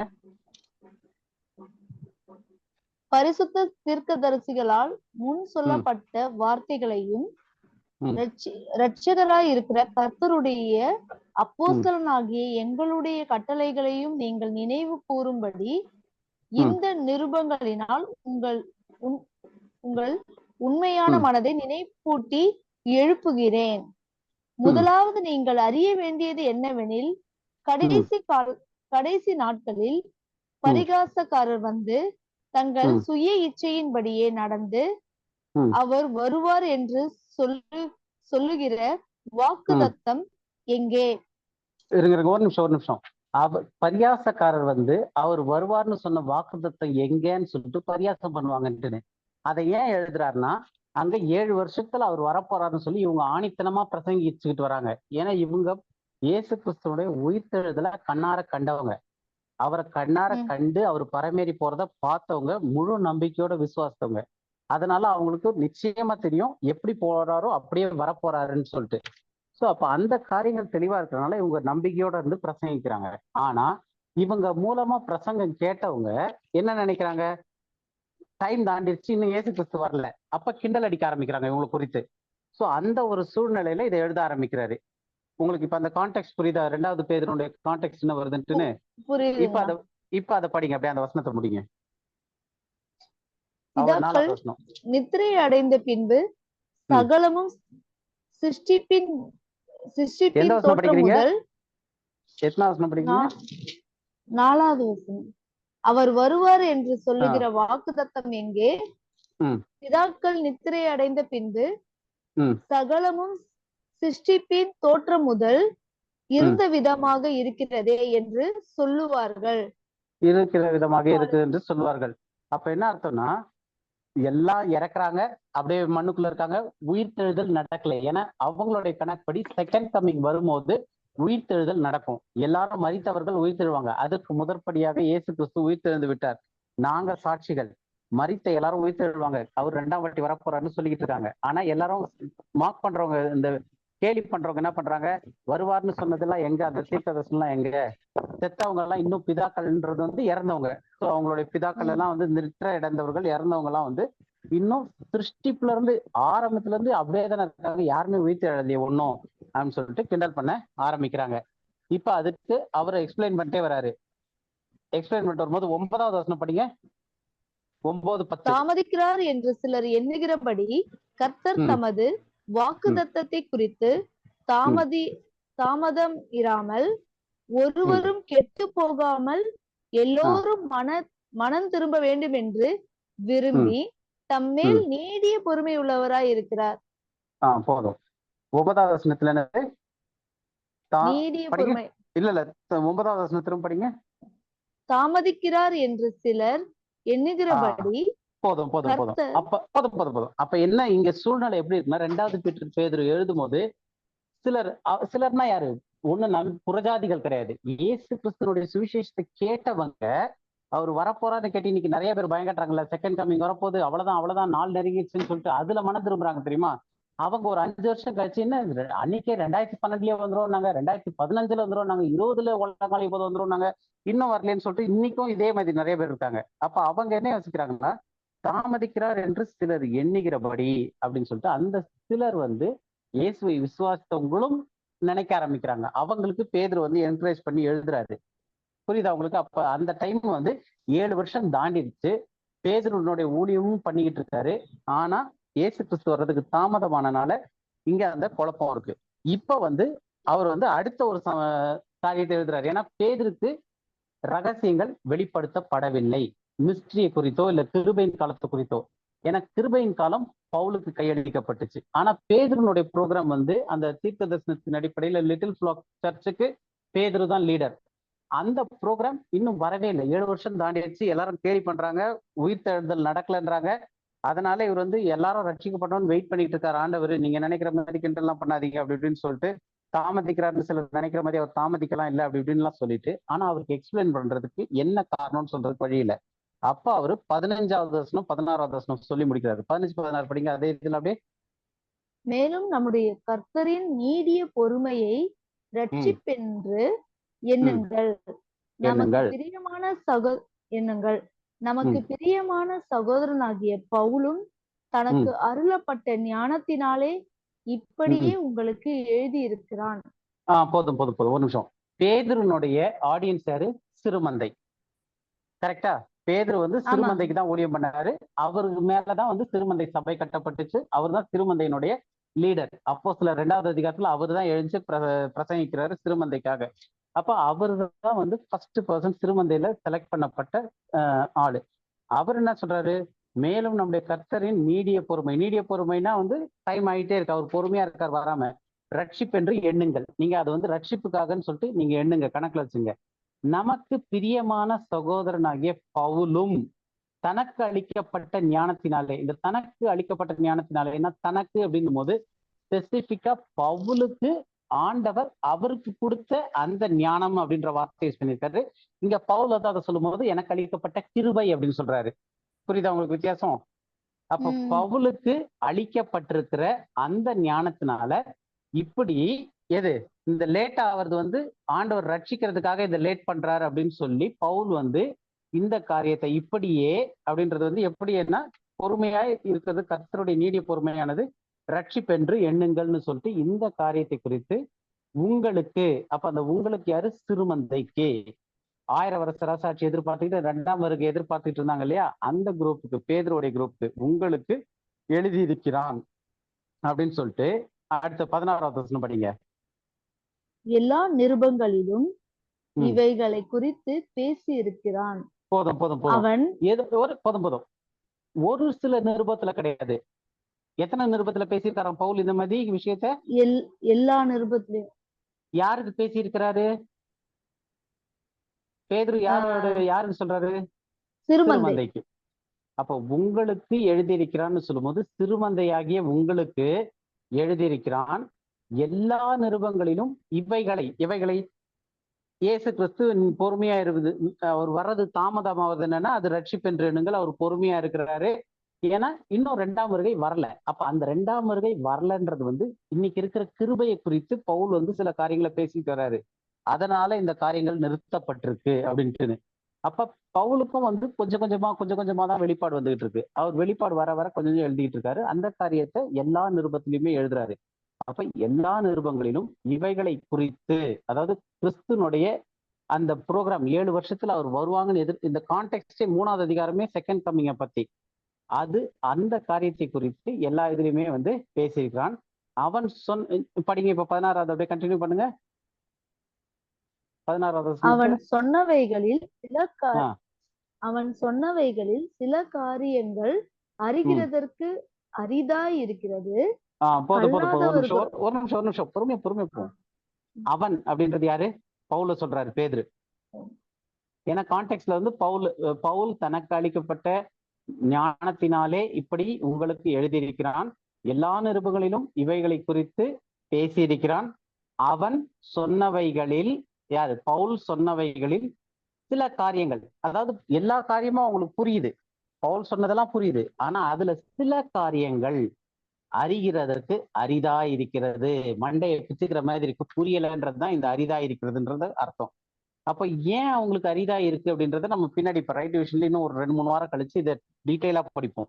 அப்போ ஏன் அரிதா இருக்கு, எதனால அரிதா இருக்கு அப்படின்னு. ஆனா இங்க வந்து நம்ம இப்ப புரிஞ்சுக்கிறது என்ன, பேதுருவுக்கே அவர் சொல்லும் போது பவுல் சொல்ற சில காரியங்கள் அறிகிறதா தெரிஞ்சுக்கிறதுக்கு, அதை புரிஞ்சுக்கிறதுக்கு அரிதா இருக்கு, கஷ்டமா இருக்கு, புரிஞ்சுக்க முடியல. அவங்களால புரிஞ்சுக்க முடியலன்னா நம்ம சொல்றோம் தெரியுமா, இதெல்லாம் பார்த்தா வசனத்துல இருக்கதான் செய்யுது, ஆனா கொஞ்சம் இது உள்வாங்கி டைஜஸ்ட் பண்ணோம்னா கொஞ்சம் டைம் எடுக்கும் அப்படின்னு நம்ம சொல்றோம் இல்லையா. நம்ம பைபிள் ஸ்டடியில சில காரியங்கள் புதுசா நம்ம கேட்கும் போது, ஆமா வசனத்துல இருக்கு, ஆனா இவ்வளவு நாள் நினைச்சிட்டு இருந்தது வேற மாதிரி இருக்கு, இப்ப இப்படி இருக்குன்னு போது நமக்கு ஒரு ஷாக் வருது, ஒரு புரிதலுக்கு கஷ்டமா இருக்கு, அதை ஏற்றுக்கொள்றது கஷ்டமா இருக்கு. அதுதான் இங்க பவுல் சொல்றாரு, அறிகிறதற்கு அரிதா இருக்கிறது அப்படின்னு சொல்லிட்டு. ஆனா அது புரியல, பவுல் சொல்ற எல்லா காரியத்திலையும் எழுதியிருக்காரு, அதுல சில காரியம் புரிய மாட்டேங்குது அப்படின்னு சொல்லிட்டு கல்லாதவர்களும், படிங்க அப்படியே அதை, கல்லாதவர்களும் உறுதி இல்லாதவர்களும் மற்ற வேத வாக்கியங்களை புரட்டுகிறது போல தங்களுக்கு கேடு வரத்தக்கதாக இவைகளை புரட்டுகிறார்கள். போதும். எவைகளைனா பவுல் எழுதின நிருபங்களை மற்றவர்கள் தங்களுக்கு கேடு உண்டாகத்தக்கதாக புரட்டுகிறார்கள். ஏன்னா பவுலுடைய டீச்சிங்க்கும் பேதுருவோட டீச்சிங்க்கும் பயங்கர வித்தியாசம் இருக்கு. பேதுரு வந்து இயேசு கிறிஸ்து பூமியில கூடவே இருந்தப்ப இயேசு கிறிஸ்து மூலமாவே கேட்டு அதை புரிஞ்சுக்கிட்டு அதை வச்சு பிரசங்கம் பண்ணவர் பேதுரு. பவுல் வந்து இப்ப தனக்குண்டான ஞானத்துல சொல்றாரு, எப்படி பவுலை ஏற்றுக்கொண்டாங்க அப்படின்னா, பவுல் மூலமா இவங்க மூலமா என்ன அடையாள அற்புதம்லாம் நடந்துச்சோ அதே அடையாள அற்புதங்கள் பவுல் மூலமாவும் நடத்தப்படுது. அப்ப பவுலையும் தேவன் அங்கீகரிச்சாருன்னு ஒத்துக்கிறாங்க ஒண்ணு. ரெண்டாவது விஷயம், இவங்களுக்கு நல்லா தெரிஞ்சது 7 வருஷத்துல இயேசு கிறிஸ்துனுடைய 2ஆம் வருகை வரணும், இப்ப உபத்திரவ காலம் வரணும், இதெல்லாம் அவங்களுக்கு ஃப்ரேம் ஒர்க்கோட தெரியும். ஆனா 7 வருஷம் தாண்டிருச்சு, இன்னும் டைம் போயிட்டே இருக்கு, இயேசு கிறிஸ்து வரவே இல்லை. எல்லாம் தரித்திரத்துல போறாங்க, வித்து கொடுத்தவங்களுக்கு எல்லாம் சாப்பாடு இல்லை, எல்லாம் கஷ்டத்துல போயிட்டு இருக்காங்க. ஆனா ஆண்டவர் இன்னும் வரல. அப்ப ஆண்டவர் நிச்சயமா ஏமாத்தலன்றது பேதுருக்கு தெரியும். ஆனா ஏன் வரலன்னு புரியல. அப்ப அந்த புரியாதப்ப பவுல் வந்து அதுக்கு விளக்கம் கொடுக்குறாரு. எனக்கு இந்த கிருபை அளிக்கப்பட்டிருக்கு, ஏன் வரலன்றது ஆண்டவர் எனக்கு வெளிப்படுத்தினாரு, இப்ப கிருபையின் காலத்தை ஒண்ணு கொடுத்து பண்றாருன்னு சொல்லிட்டு. அப்ப பேதுருக்கு அது புரிய மாட்டேங்குது, என்ன சொல்ல வர்றாரு. ஆனா ஒரு விஷயம் நல்லா தெரிஞ்சு, பவுல் கிட்ட ஆண்டவர் ஏதோ பேசியிருக்காரு, பவுல் மூலமா அற்புதங்களை நடத்தியிருக்காரு, பவுல் கிட்ட ஏதோ பேசியிருக்காரு. எப்படி கன்ஃபர்மேஷன் பவுல் கிட்ட ஆண்டவர் ஏதோ பேசியிருக்காருன்னா, ஆண்டவர் வருவேன்னு சொன்னவர் இன்னும் வரல. அப்ப வரலன்னு சொன்னதுக்கான காரணத்தை பேதுரு ஏதோ சொல்றாரு, பவுல் ஏதோ சொல்றாரு ஏன் வரலன்றதுக்கு. அவர் எல்லாரையும் ரட்சிக்கிறதுக்காக, நீடிய பொறுமைக்காக, கிருபைக்காக அப்படின்ட்டு எல்லாம் சொல்லிட்டு இருக்காரு. அது வந்து சில டீச்சிங்கள் வந்து பேதுருனுடைய குரூப்ல என்ன டீச் பண்ணியிருந்தாங்களோ அதுக்கு மாறா இருக்கு, முரணா இருக்கு. அப்ப அது புரிய மாட்டேங்குது. அதனால கல்லாதவர்களோ இல்ல உறுதி இல்லாதவர்களோ மற்ற வேத வாக்கியத்தெல்லாம் அப்படி அப்படியே எடுக்கிற மாதிரி இதை எடுத்தாங்கன்னா அவங்களுக்கு கேடு உண்டாயிரும். யாருக்கு? பேதுருடைய குரூப்புக்கு தான் இதை பேசிக்கிட்டு இருக்காரு. அப்ப சிறுமந்தையில இருக்கவங்க இந்த பவுலுடைய டீச்சிங்ல சில காரியங்கள் புரியறதுக்கு கஷ்டமா இருக்கு, அதை அப்படியே எடுக்க முடியாதுன்னு. அதுக்குதான் என்ன பண்றோம், 2 தீமோத்தேயு 2:15 படிங்க இப்போ ஒரு வாட்டி. நம்ம இந்த டாபிக் ஆரம்பிச்சதே அதை வச்சுதான். எதுக்காக நம்ம இவ்வளவு கஷ்டப்பட்டு இதை படிக்கிறோம்னா 2 தீமோத்தேயு 2:15.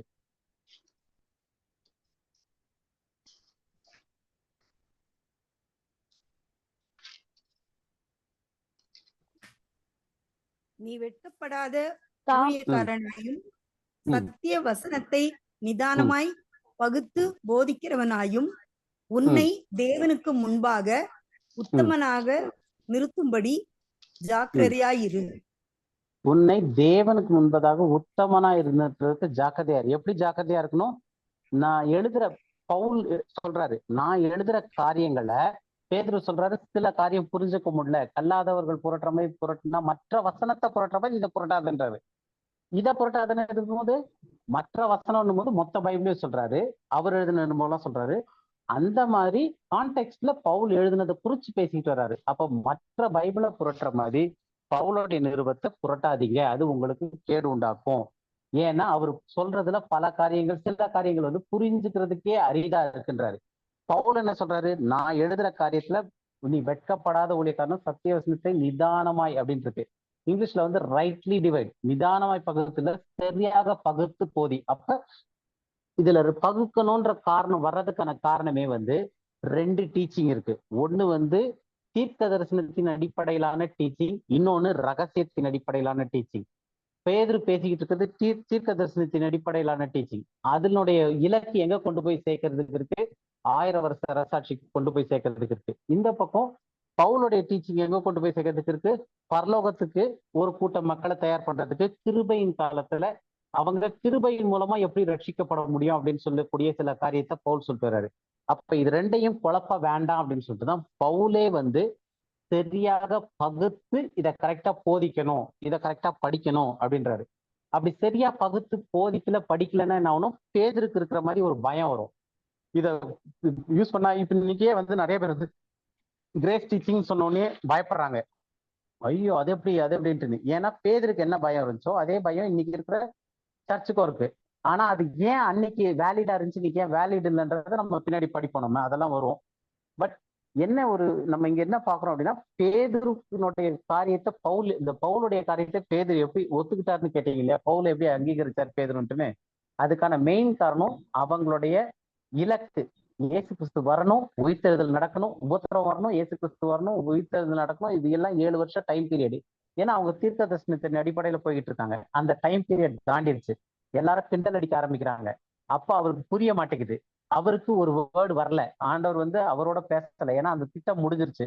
இப்ப வந்து கிருபையை குறித்து, கிருபையின் காலத்தை குறித்து பவுலுக்கு கையளிக்கப்பட்டு பவுல் மூலமா தேவன் பேசுறாரு. அதுவும் என்னத்தை பேசுறாருன்னா, பழைய ஏற்பாட்டுல பேதுருக்கு தெரிஞ்ச விஷயங்களோ இயேசு கிறிஸ்து சொன்ன விஷயத்தையோ கிடையாது. பூமியில வாழ்ந்தப்ப எல்லா டைம்லயும் தேவனுக்குள்ள மறைச்சு வச்சிருந்த, உலகம் உண்டானதுல இருந்து தேவனுக்குள்ள மறைச்சு வச்சிருந்த ஒரு திட்டத்தை பத்தி பவுலுக்கு பேசுறாரு. அதை வந்து பவுல் வந்து எல்லா நிருபத்திலையும் அவங்களுக்கு எழுதும் போது சில காரியத்தை இதையும் எழுதுறாரு. ஏன்னா பவுலுக்கு வந்து ஒரேடியா மொத்தமா பல்கா ஒரு இதுல கொடுத்துடல ஆண்டவர். படிப்படியா ப்ரொக்ரஸிவ் ரெவலேஷன்றாங்க. படிப்படியா ஒவ்வொரு தரிசனமா காலகட்டத்துக்கு ஏற்ற மாதிரி கொடுத்துக்கிட்டே வராரு. வர வர பவுல் வந்து அதை ஒவ்வொரு நிருபங்களையும் கொஞ்சமா அதான் நம்ம இப்ப பார்க்க போறோம். கொஞ்சம் நிருபமா அப்படியே எழுதிக்கிட்டே வராது. அப்ப அந்த காரியத்தெல்லாம் பேதுருவனுடைய ஆட்கள் படிக்கும்போது பேதுருக்கே குழப்பமா இருக்கு அப்படின்னு சொல்லி சொல்றாரு. புரியுதா? அதனாலதான் நம்ம ரைட்டா டிவைட் பண்ணி படிச்சோம்னாதான் இந்த குழப்பம் தீரும் அப்படின்றது. பேதுருக்கு இருந்த குழப்பம் இன்னைக்கு இருக்கிற எல்லாருக்குமே இருக்கு. அதனாலதான் அந்த பயமும் வருது. கிளியர் ஆயிடுச்சா? இப்ப நம்ம அடுத்த இதுக்கு போலாமா? சொல்லுங்க சிஸ்டர். இப்ப வந்து பவுலுக்கு இந்த நீங்க இப்ப சொல்லிட்டு வந்த காரியத்துல ஒவ்வொரு சமயத்துல இந்த வேர்ட்ஸ் யூஸ் பண்ணிருக்கீங்க. பவுலுக்கு கொடுக்கப்படல, அப்புறம் பவுலுக்கு கொடுக்கப்பட்டிருக்குது, அப்புறம் கொஞ்சம் கொஞ்சமா கொடுக்கப்பட்டிருக்குது, அப்புறம் பவுல் நமக்கு எழுதுறாருன்னு. இப்ப அந்த கொடுக்கப்பட்டிருக்குது ஆண்டவர் பவுலுக்கு எப்படி கொடுத்துட்டு வராரு? எல்லாமே ரெவலேஷன் மூலியமா தான் வருதா? அப்போ எந்த விதத்துல அவர் கொடுத்துட்டு வராரு அவரு? கலாத்தியர் 1வது அதிகாரம்ங்க.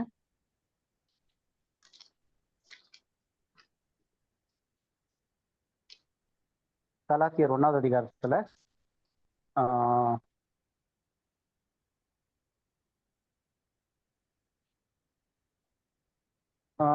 11வது வசனம் 12வது வசனம் படிங்க. கலாத்தியர் 1. மேலும் சகோதரரே என்னால் பிரசங்கிக்கப்பட்ட சுவிசேஷம் மனுஷனுடைய யோசனையின்படியானதல்ல என்று உங்களுக்கு தெரிவிக்கிறேன். நான் அதை ஒரு மனுஷனால் பெற்றிருக்கிறதும் இல்லை, மனுஷனால் கற்றதும் இல்லை, இயேசு கிறிஸ்துவே அதை எனக்கு வெளிப்படுத்தினார். ஓகே, அப்போ பவுல் பேசக்கூடிய அந்த இயேசு கிறிஸ்துவை குறித்ததான அந்த சுவிசேஷமானது எந்த மனுஷனாலும் கற்றுக்கொள்ளவில்லை. அப்ப எந்த மனுஷனாலும் போது இயேசு கிறிஸ்துவோட வாழ்ந்த யார் சொல்லியும் அந்த சுவிசேஷம் நான் கேட்கல, எனக்கு அந்த சுவிசேஷத்தை நான் சொல்லவும் இல்லை. அவரு ஒரே சுவிசேஷத்தை சொல்லலைன்றதுக்கும் நமக்கு வசனம் தெரியும் இருக்கு. அவர் அந்த சுவிசேஷத்தை சொல்ல அதை எப்படி எடுத்து இயேசு கிறிஸ்து எனக்கு சொன்னார்னா வெளிப்படுத்தினார். இயேசு கிறிஸ்துவே எனக்கு அதை வெளிப்படுத்தினார். இங்கிலீஷ்ல வந்து but by the revelation of Jesus Christ, இயேசு கிறிஸ்துவனுடைய வெளிப்பாட்டின் மூலமாக நான் அதை பெற்றுக்கொண்டேன். ஸோ ஃபர்ஸ்ட் விஷயம் அவர் என்ன பண்றாருன்னா இயேசு கிறிஸ்துவனுடைய டைரக்ட் வெளிப்பாட்டின் மூலமா பெற்றுக்கொள்றாரு. 2வது வசனம் படிப்போம். அப்போஸ்தலர் 26:16. அப்போஸ்தலர் 26வது அதிகாரம் 16வது வசனம்.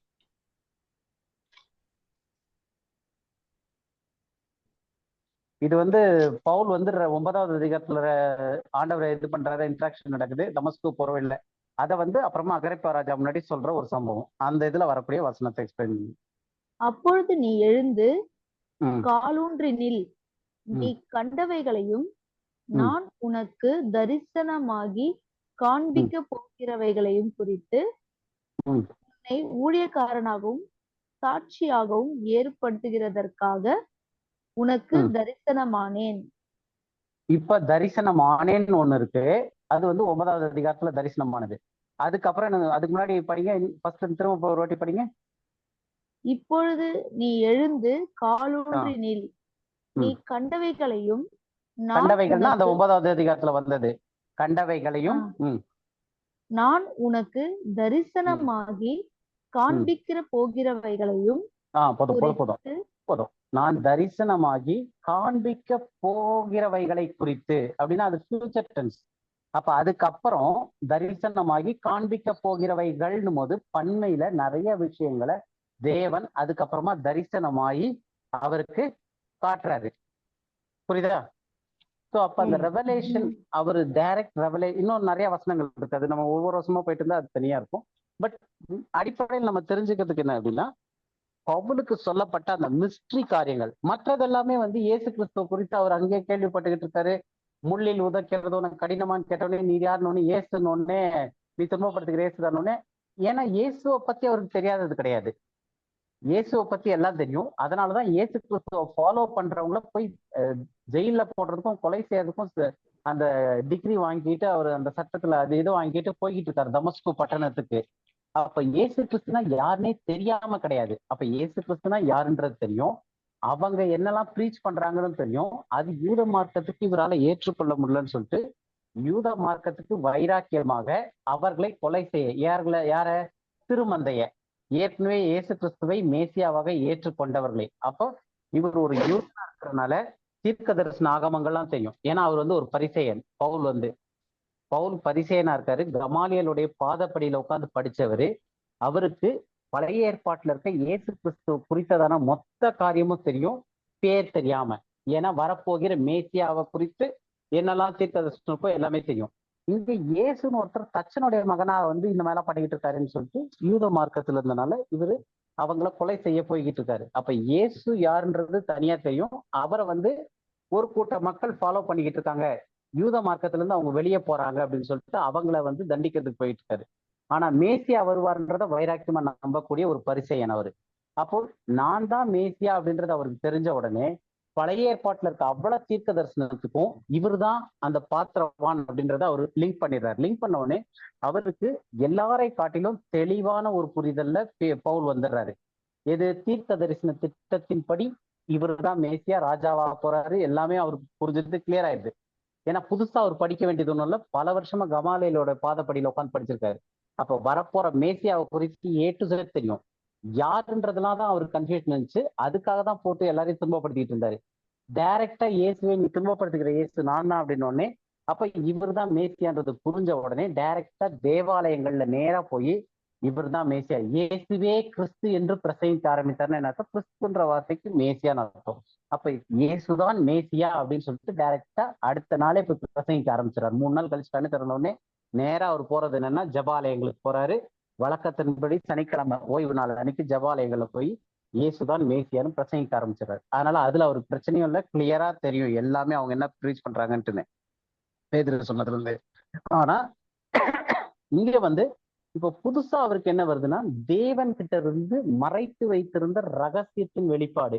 அந்த விஷயத்த பழைய ஏற்பாட்டுல தேடினாலும் கிடைக்காத ஐஸ்வர்யத்தை, இயேசு கிறிஸ்துவனுடைய ஐஸ்வர்யம் பழைய ஏற்பாட்டுல தேடினாலும் கிடைக்காத, அதனுடைய ட்ரேசஸ் கூட இல்லாத அன்ட்ரேசபிள் அன்சர்ச்சபிள் ரிச்சஸ், அந்த ஒரு வளத்தை குறித்து சொல்லிட்டு இருக்காரு. அதனுடைய சுவிசேஷத்தை குறித்து சொல்றாரு. இந்த சுவிசேஷத்தை எந்த மனுஷன் கிட்ட இருந்தும் கத்துக்கலன்றாரு. இயேசுவே எனக்கு அதை வெளிப்படுத்தினார் அப்படின்றாரு. இயேசு கிறிஸ்துவும் பல முறை நான் இப்போ உனக்கு தரிசனமாகி இதெல்லாம் சொல்லியிருக்கேன், இனி நிறைய தரிசனங்கள் உனக்கு சொல்லுவேன்னு சொல்றாரு. ஸோ பவுலுக்கு அந்த மிஸ்ட்ரி எல்லாமே இயேசு கிறிஸ்து வெளிப்பாட்டின் மூலமாக கொடுக்கப்பட்டது. ஓகே சிஸ்டர், இப்போ கிளியர் ஆயிடுச்சா? அது கிளியரா இருக்கு பிரதர், தேங்க்யூ. ஓகே, இப்ப இன்னைக்கு இதுல நம்ம லிட்டில் ஃபிளாக் பத்தி பார்க்க போறோம். லிட்டில் ஃபிளாக்லயும் யூதர்களும் இருக்காங்க, புறஜாதிகளும் இருக்காங்க. பாடி ஆஃப் கிரைஸ்ட்லயும் யூதர்களும் இருக்காங்க, புறஜாதிகளும் இருக்காங்கன்னு பார்த்தோம். போன வாரம் நம்ம மதுரையில இருந்து ஜெசிந்தா அவங்க கேட்டதும் இதே டவுட் தான். நம்ம எந்த குரூப்ல இருக்கோம், எப்படி கண்டுபிடிச்சுக்கிறது, அதுலயும் புறஜாதி இருக்காங்க, இதுலயும் புறஜாதி எல்லாம் இருக்காங்கன்னு சொல்லிட்டு அப்பயே சொன்னோம். நெக்ஸ்ட் வீக் இந்த டாபிக் வரப்போகுது. இன்னைக்கு அவங்க வரலன்னு நினைக்கிறேன். சரி, இந்த வீடியோ ரெக்கார்டிங் கேட்டா கூட அவங்களுக்கு தெரியும். இல்லைன்னா நம்ம நெக்ஸ்ட் வீக் லைட்டா பண்ணிக்கலாம். ஸோ முதல் விஷயம் என்ன அப்படின்னு பார்த்தோம்னா, கர்த்தராகிய இயேசு கிறிஸ்து மகிமைப்படுத்தப்பட்ட பிறகு திருமந்தை, அதாவது திருமந்தைன்னா யார் அப்படின்னா யூதர்கள் தான். அவங்க டோட்டலா இஸ்ரவேல் ஜனங்கள்ல 10 கோத்திரம் வெளியே போயிடுச்சு. ஸோ யூதர்கள் நார்தன் ட்ரைப்லாம் சதர்ன் ட்ரைப் தான் இருக்கிறாங்க. ஸோ அந்த யூதர்கள்ல யாரெல்லாம் விசுவாசித்தாங்களோ, விசுவாசித்த யூதர்கள், இல்லைன்னா நம்ம ஜெனரலா இஸ்ரவேலர்கள் கூட வச்சுக்கலாம். விசுவாசித்த இஸ்ரவேலர்கள் அல்லது விசுவாசிக்கிற யூதர்கள் என்னன்ட்டுன்னு, இயேசு கிறிஸ்து தான் ஜீவனுள்ள தேவனுடைய குமாரன் என்றும் அவர்தான் மேசியா என்றும் விசுவாசித்த யூதர்கள் திருமந்தையா சேர்க்கப்பட்டாங்க. இதோ பயப்படாதே சிறுமந்தையை, ராஜ்யத்தை உனக்கு தந்தேன் அப்படின்றாரு. அப்ப அந்த சிறுமந்தைக்கு ராஜ்யத்தை தேவன் எடுத்து, இவங்க எல்லாரும் அழைக்கப்பட்டவர்கள், இஸ்ரவேல் ஜனங்கள் மொத்தம் அழைக்கப்பட்டவர்கள். ஆனா தெரிந்து கொள்ளப்பட்டவர்களும் சிலர். அதை இன்னைக்கும் யூஸ் பண்ணிட்டு இருக்காங்க. காஸ்பல்ல சொல்லப்பட்டதை அங்க புறஜாதி யாருமே அதுல போக்கஸே கிடையாது. அப்ப அழைக்கப்பட்டவர்கள் அநேகர்னும் போது அதுல யூதர்கள்ல பரிசேயர், சதுசேயர் எல்லாரும் இருந்தாங்க, எல்லாரும் அழைக்கப்பட்டாங்க. ஆனா தெரிந்து கொள்ளப்பட்டவர்களும் வெறும் அந்த ஆயக்காரரும் பாவிகளும் இயேசு யாருன்னு மேசியா அப்படின்னு சொல்லி விசுவாசித்த அந்த சிறு கூட்டம், அதனாலதான் சிறு மந்தைன்னு பேரே வந்துச்சு பைபிள்ல சொல்லும் போது. அப்ப அந்த சிறு கூட்ட மக்கள், ஏன்னா இயேசு கிறிஸ்து உயிர்த்தெழுந்த பிறகு எத்தனை பேர் மேல வீட்டு அறையில கூட்டிட்டாங்கன்னா வெறும் 120 பேர். ஸோ அப்ப அவ்வளவு சொற்பமான பேர் தான் வந்து விசுவாசிக்க ஆரம்பிச்சாங்க அந்த டைம்ல. அவங்களதான் சிறுமந்தைன்றாரு. அப்ப அதுல வந்து பின்னாடி ஆட் பண்ணப்பட்டாங்க, சேர்க்கப்பட்டார்கள். 3000 5000 இதுல சேர்க்கப்பட்டு வளர்க்கப்பட்டது அந்த சிறுமந்தை சபை. அப்ப அந்த சிறுமந்தையில யார் இருக்கா அப்படின்னு பார்த்தோம்னா புறஜாதி. அந்த புறஜாதியில ஃபர்ஸ்ட் உள்ள வந்த ஆள் யாருன்னா கொர்நேலியு. அதுவும் நம்ம இன்னைக்கு பார்த்தோம். ஸோ அப்ப இதுல வந்து புறஜாதிகளும் இன்க்ளூட் ஆயிருக்காங்க. பவுல் ரட்சிக்கப்பட்ட பிறகுதான் இது ஆரம்பிக்குது. பவுல் ரட்சிக்கப்பட்டதுக்கு முன்னாடி இதுல எதுவுமே நடக்கல. ஏன்னா 9வது அதிகாரத்துல பவுல வந்து தேவன் மாற்றுறாரு. மாற்றின பிறகு ஜென்டைல் உள்ள வர்றது யாருன்னு பார்த்தோம்னா கொர்நேலியு. அது அப்போஸ்தலர் 10வது அதிகாரத்துல நடக்குது. இப்ப இதுல முக்கியமான விஷயம் என்னன்னா, அவங்க 2 பேருக்கும் இடையில வேறுபாடு இருக்கு. அதாவது ஒரு டிஃபரன்ஸ் இருக்கு. எல்லாருமே சிறுமந்தையில இருக்கிறாங்க. ஆனா அந்த சிறுமந்தையில யூதர்களுக்கு தனி ஸ்தானமும் புறஜாதிகளுக்கு தனி ஸ்தானமும் இருக்கு. அதுல இருக்கிற யூதர்கள் யாருன்னா ராஜரீக ஆஸ்தாரிய கூட்டமா இருக்கிறவங்க. அதுல புறஜாதிகள் அவங்களோட சேர்க்கப்பட்டிருக்காங்க. 2 பேரும் ஒன்னா அப்படின்னு கேட்டோம்னா கிடையாது. முதல் யூதர்கள், அதுக்கப்புறம் தான் புறஜாதிகள். அதுக்கு நம்ம 2 சில வசனங்கள் பார்ப்போம். அப்ப ஈஸியா புரிய ஆரம்பிக்கும் அது என்ன சொல்ல வரும்ன்றது. அப்போஸ்தலர் 3வது அதிகாரம் 26வது வசனம். அப்போஸ்தலர் 3:26வது வசனம். அவர் உங்கள் எல்லாரையும் உங்கள் பொல்லாங்குகளிலிருந்து விலக்கி உங்களை ஆசீர்வதிக்கும்படி தேவன் தம்முடைய பிள்ளையாகிய இயேசுவை எழுப்பி முதலாவது உங்களிடத்திற்கே அவரை அனுப்பினார் என்றான். ஓகே, அப்ப இவரு அவர் அப்படின்னும் போது அவர் உங்கள் எல்லோரையும் பொல்லாங்கை நிறுத்தி ஆசீர்வதிக்கும்படி அப்படின்னும் போது யார சொல்றாரு அப்படின்னா சிறுமந்தைய. இயேசு கிறிஸ்து யாரு செய்ய சொல்லி இது பண்ணிருக்காருன்னா சிறுமந்தைய பார்த்து பேசிக்கிட்டு இருக்காரு. யாரெல்லாம் இயேசு கிறிஸ்து அப்ப விசுவாசிச்சாங்களோ அவங்ககிட்ட இயேசுவை எழுப்பி முதலாவது. ஏன்னா இயேசு கிறிஸ்து உயிர்த்தெழுந்த பிறகு, எழுப்பப்பட்ட பிறகு யாருக்கு தரிசனம் ஆனாங்க? முதல் சீஷர்களுக்கு. அதுக்கப்புறம் ஒரு 500 பேருக்கு சொல்லப்பட்டிருக்கு. 1 கொரிந்தியர் 15வது அதிகாரத்துல 5வது 6வது வருஷத்துல படிச்சோம்னா முதல்ல இத்தனை பேருக்கு வந்துச்சு. அப்புறம் ஒரு 500 பேருக்கு தரிசனம் ஆனார்ன்ட்டு. அப்போ முதலாவது அவங்களுக்கு அனுப்பி அவர் உயிர்த்தெழுந்ததனுடைய கான்பிடென்ட்டை கொடுத்தது வந்து யாருக்கு? இஸ்ரவேலுக்கு. எந்த புறஜாதியும் அங்க கிடையாது. அந்த சம்பவங்கள் நடக்கும் போது எந்த புறஜாதியும் அதுல இல்ல. அப்போ ஃபர்ஸ்ட் யாருக்கு இயேசு கிறிஸ்து உயிர்த்தெழுந்த இயேசு கிறிஸ்து யாருக்கு அனுப்பப்பட்டார் அப்படின்னு பார்த்தோம் வசனத்தின்படி, முதலாவது உங்களிடத்திற்கே அவரை அனுப்பினார் என்றான். அப்ப பேதுரு வந்து கன்ஃபார்மா சொல்றாரு, வந்து ஃபர்ஸ்ட் உங்களுக்கு தான் அவரை அனுப்பியிருக்காரு அப்படின்னு சொல்லிட்டு. ஸோ அப்ப இங்க வந்து நம்ம என்ன பாக்குறோம்னா 2 பேருக்கும் டிஃபரன்ஸ் இருக்கு. அதான் இப்ப நம்ம படிச்சுட்டு வரோம். முதல் வந்து ஃபர்ஸ்ட் ப்ரிஃபரன்ஸ் யூதர்களுக்கு இருக்கு, 2வது புறஜாதிக்கு இருக்கு அப்படின்னு சொல்லிட்டு. அப்ப அங்க டிஃபரன்ஸ் காட்டப்படுது. இன்னொரு 2 வசனம் படிப்போம். ரோமர் 1வது அதிகாரம் 16வது வசனம். ரோமர் 1:16. கிறிஸ்துவின் சுவிசேஷத்தை குறித்து நான் வெட்கப்படேன். முன்பு யூதரிலும் பின்பு கிரேக்கரிலும் விசுவாசிக்கிறவன் எவனோ அவனுக்கு ரட்சிப்பு உண்டாவதற்கு அது தேவ பலனாய் இருக்கிறது. ஓகே, இந்த வசனத்துல வந்து கிறிஸ்து இயேசுவை குறித்து சுவிசேஷத்தை குறித்து நான் வெட்கப்படேன், விசுவாசிக்கிற எவனுக்கும் அது ரட்சிப்பு உண்டாக ஏதுவாயிருக்குன்னு போடல. மாறா என்ன போட்டுனா முன்பு யூதரிலும் பின்பு கிரேக்கரிலும். கிரேக்கர்ன்றது வந்து அந்த புறஜாதிக்கு யூஸ் பண்ணக்கூடிய அந்த கொலோக்கியல் டைம். கிரேக்கர்ன்றது வந்து புறஜாதியை குறிக்கிற சொல்லுது. பின்பு கிரேக்கரிலும். இங்கிலீஷ்ல பார்த்தோம் அப்படின்னா இன்னும் தெளிவா இருக்கு. To the Jews first and also to the Greek. அதாவது முதல் போக்கஸ் வந்து யூதர்களுக்கு, அப்புறம் யூதரும் கூட வாங்க அவங்களுக்கும் சேர்த்து அப்படின்ற மாதிரி. அப்ப அந்த கொசுறு சேர்க்கிற மாதிரி யூதர்கள் அண்ட் ஆல்சோ இதையும் சேர்த்து. அப்போ முதல் வந்து யூதர்களுக்கு. அப்ப இங்க பவுல் இது வந்து ரோமருக்கு எழுதின நிருபம். அப்ப ரோமருக்கு எழுதின நிருபத்திலேயே இங்க புறஜாதிக்கு ஒரு இதை சொல்றாரு. காமனா பொதுவா சொல்லிடல, விசுவாசிக்கிற அனைவருக்கும் ரட்சிப்பு உண்டாவதற்கு அது தேவ பலனா இருக்கிறதுன்னு சொல்லவே இல்லை வசனத்தை. வசனம் என்ன சொல்றதோ அதான் நமக்கு முக்கியம். முன்பு யூதரிலும், அதாவது ஃபர்ஸ்ட் ஜூஸ் ஃபர்ஸ்ட். இங்கிலீஷ்ல பார்த்தோம்னா every one that believer to the Jews first, முதல் யூதர்களுக்கு, and also to the Greek, அதுக்கப்புறம் யூதர் கூட, இந்த புறஜாதி கூட அப்படின்னு சொல்லிட்டு, கிரேக்கரும் கூட அப்படின்னு சொல்லிட்டு வருது. இப்ப நான் என்ன வசனத்துல பாத்துக்கிட்டோம் அப்படின்னா எங்கெல்லாம் டிஃபரன்ஸ் சொல்லப்பட்டிருக்கு. ஏன்னா நம்ம வசனத்தை தெளிவா படிச்சு புரிஞ்சோம்னா தான் அந்த டிஃபரன்சஸ் இருக்குன்றதே நமக்கு முதல் புரியும். ஏன்னா லிட்டில் ஃபிளாக்லயும் புறஜாதியும் இருக்காங்க, யூதர்களும் இருக்காங்க. பாடி ஆஃப் கிரைஸ்ட்லயும் புறஜாதி இருக்காங்க, யூதர் இருக்காங்க. இது ரெண்டுத்துக்கும் என்ன வித்தியாசம் அப்படின்னு பார்க்கும்போது, லிட்டில் ஃபிளாக்ல வந்து யூதர் தனியா இருக்கிறாங்க, புறஜாதிகள் பின்பு சேர்க்கப்படுறாங்க. ரெண்டு பேருக்கும் ஒரு வித்தியாசம் இருக்கு. ஒரே சிறுமந்தையில இருந்தாலும் யூதரும் புறஜாதியும் ஒண்ணு கிடையாது. முன்பு யூதர் பின்பு கிரேக்கரிலும் விசுவாசிக்கிறவனுக்கும் ரட்சிப்பு உண்டாக, அது தேவ பலனா இருக்கு. அடுத்த வசனம் ரோமர் 2வது அதிகாரம் 9வது வசனம் படிப்போம்.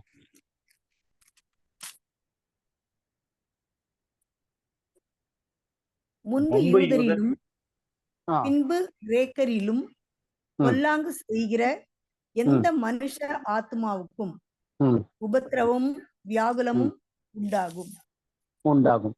அப்போ முதல் ரட்சிப்புக்கு ஒரு டிஃபரன்ஸ் இருக்கு, ரெண்டு பேருக்கும் இருக்கு. ஃபர்ஸ்ட் ப்ரிஃபரன்ஸ் யூதருக்கு, அப்புறம் கிரேக்கரும் சேர்த்துக்கிறாங்க அப்படின்னு போட்டிருக்கு. இங்க 2வது அதிகாரத்துல உபத்திரவம் வியாகுலம் இந்த ஒரு காரியம் வருது அவங்க செய்யற இதுக்காக. ட்ரிபுலேஷன் அண்ட் ஆங்குவிஷ் அப்படின்னு இங்கிலீஷ்ல வரும். அது வந்து எல்லா சோலுக்கும் இருக்கு, எல்லாருக்கும் இருக்கு. எந்த மனுஷனுக்கும், எந்த ஆத்மாவுக்கும், மனுஷ ஆத்மாவுக்கும் அது இருக்கு. ஆனா எப்படி இருக்குன்னா, ஃபர்ஸ்ட் யூதருக்கு, ஃபர்ஸ்ட் ஜூஸ். இதுலயே வந்து இங்கிலீஷ்ல வந்து and also of the Gentiles, இங்கிலீஷ்ல ஜென்டைல்ஸ்லயே போட்டிருக்கு, தமிழ்ல வந்து கிரேக்கர்னு போட்டிருக்கு. ஸோ கிரேக்கரும் ஜென்டைலும் ஒரே விதமான பதங்கள் தான் அதுல யூஸ் பண்ணப்படுறது. புறஜாதி யூதர் அல்லாதவர்களை சொல்றதுக்கான டேர்ம் அது. அப்போ இங்கேயும் வந்து உபத்திரவம் வியாகுலத்திலயும் எப்படி வருது அப்படின்னா, முதல் யூதர்களுக்கு பின்பு கிரேக்கருக்கும் கிரேக்கரிலும் அப்படின்னு வருது.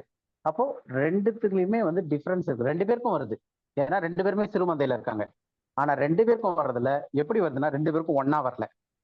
முன்பு யூதரிலும் பின்பு கிரேக்கரிலும் and also to the Gentiles அப்படின்னு வருது.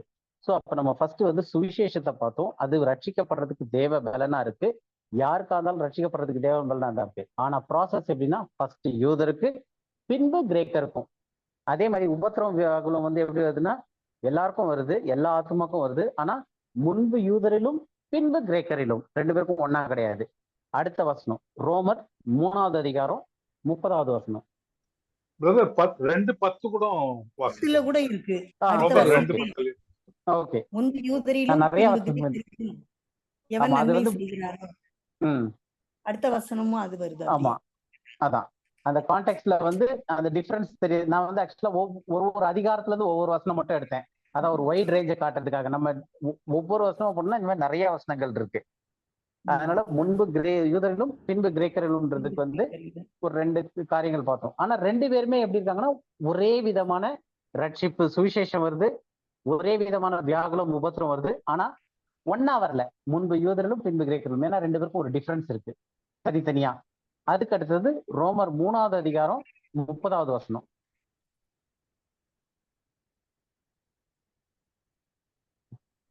படிங்க. ரோமர் 3:30வது வசனம். வேற யாரும் படிக்கிறாங்கன்னு பாருங்க. விருத்த சேதனம் உள்ளவர்களை விசுவாசத்தினாலும், விருத்த சேதனம் இல்லாதவர்களை விசுவாசத்தின் மூலமாயும் நீதிமான்கள் ஆக்குகிற தேவன் ஒருவரே. ஓகே, இதுல ஏதாவது வித்தியாசம் தெரியுதா? இந்த வசனத்துல, இப்ப படிச்ச வசனத்துல யாராவது வித்தியாசம் சொல்ல முடியுமா? விருத்த சேதனம் உள்ளவர்களை விசுவாசத்தினாலே எடுத்துக்கிறாங்க. விருத்த சேதனம் இல்லாதவங்க விசுவாசத்தின் மூலமாக நீதிமான்களாக்குகிறார். அப்ப நீதிமானாக்குகிற தேவன் ஒருவரே. அப்ப தேவன் தான் நீதிமானாக்குறாரு.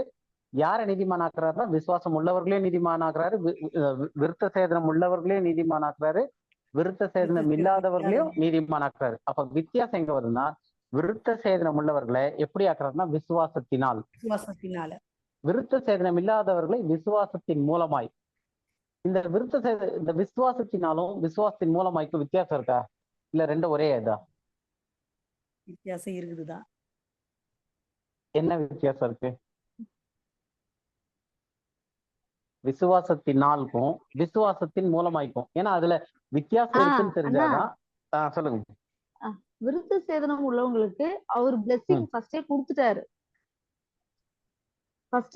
சரி அவங்க சரி மூலமா நமக்கு வந்ததுனால ஆ விசுவாசத்தின் மூலமா அவங்களோட பிளெஸிங் அவங்களோட இதுவை நம்ம விசுவாசிச்சதுனால அதன் மூலமா விசுவாசிச்சதுனால நீதிமான்களா இருக்கிறோம். அப்ப நம்ம விசுவாசத்தினால நம்ம நீதிமான் ஆயிருக்கோம். ஆபிரகாமோட விசுவாசத்தின் பிளெஸிங் இல்ல இப்ப நான் கேக்குறது வந்து விசுவாசத்தினாலுக்கும் விசுவாசத்தின் மூலமாயும் இருக்கு இல்லையா? விசுவாசத்தினாலும் விசுவாசத்தின் மூலமாயும், இது ரெண்டுத்துக்கும் இந்த நாளும் மூலமாயும் இருக்கு. இந்த ரெண்டுத்துக்கும் என்ன வித்தியாசம் வருது? ஃபர்ஸ்ட் விசுவாசத்தினால் விருத்த சேதனம் இதனுடைய அர்த்தம் என்ன? விருத்த சேதனம் மட்டும்தான் நான் வித்தியாசமா இருக்கு. ரைட். கண்மணி ஒரு நிமிஷம் நீங்க புரிஞ்சுங்க. விசுவாசத்தினால் அப்படின்னா அதுக்கு என்ன அர்த்தம்ன்றத புரிஞ்சுங்க. அதுக்கப்புறம் அடுத்த இதுக்கு பதத்துக்கு வரலாம். சரிங்களா? அதை வந்து எக்ஸ்பிளைன் பண்ண பாருங்க. நீங்க முயற்சி செய்யறது கரெக்ட் தான். ஆனா இன்னும் கொஞ்சம் ஃபர்ஸ்ட் முதல்ல வந்து விசுவாசத்தினால் அப்படின்னாக்கா என்ன அர்த்தம்ன்றத ஃபர்ஸ்ட் புரிஞ்சுட்டீங்கன்னு வச்சுங்களேன், அடுத்ததுக்கு புரிஞ்சுக்கிறதுக்கு ஈஸியா இருக்கும். சரி, நான் அந்த வசனத்தை இங்கிலீஷ்ல படிக்கிறேன், அதை ஒரு வாட்டி பாருங்க. Seeing it is one God which shall justify the circumcision by faith. அந்த விசுவாசத்தினால் இருக்கு இல்லையா, அதுக்கு by faith and uncircumcision through faith. ஒண்ணு வந்து by faith, இன்னொன்னு through faith. இது விசுவாசத்தினால், இது விசுவாசத்தின் மூலமாயிட்டு இருக்கு. ஒண்ணு பை, இன்னொன்னு த்ரூ. இப்போ ஏதாவது வித்தியாசம் புரியுதா? பைக்கும் த்ரூக்கும் என்ன வித்தியாசம்? விசுவாசத்தினால் சொல்லும் போது ஒரு பர்சனோட தனிப்பட்ட விசுவாசம். ஓகே,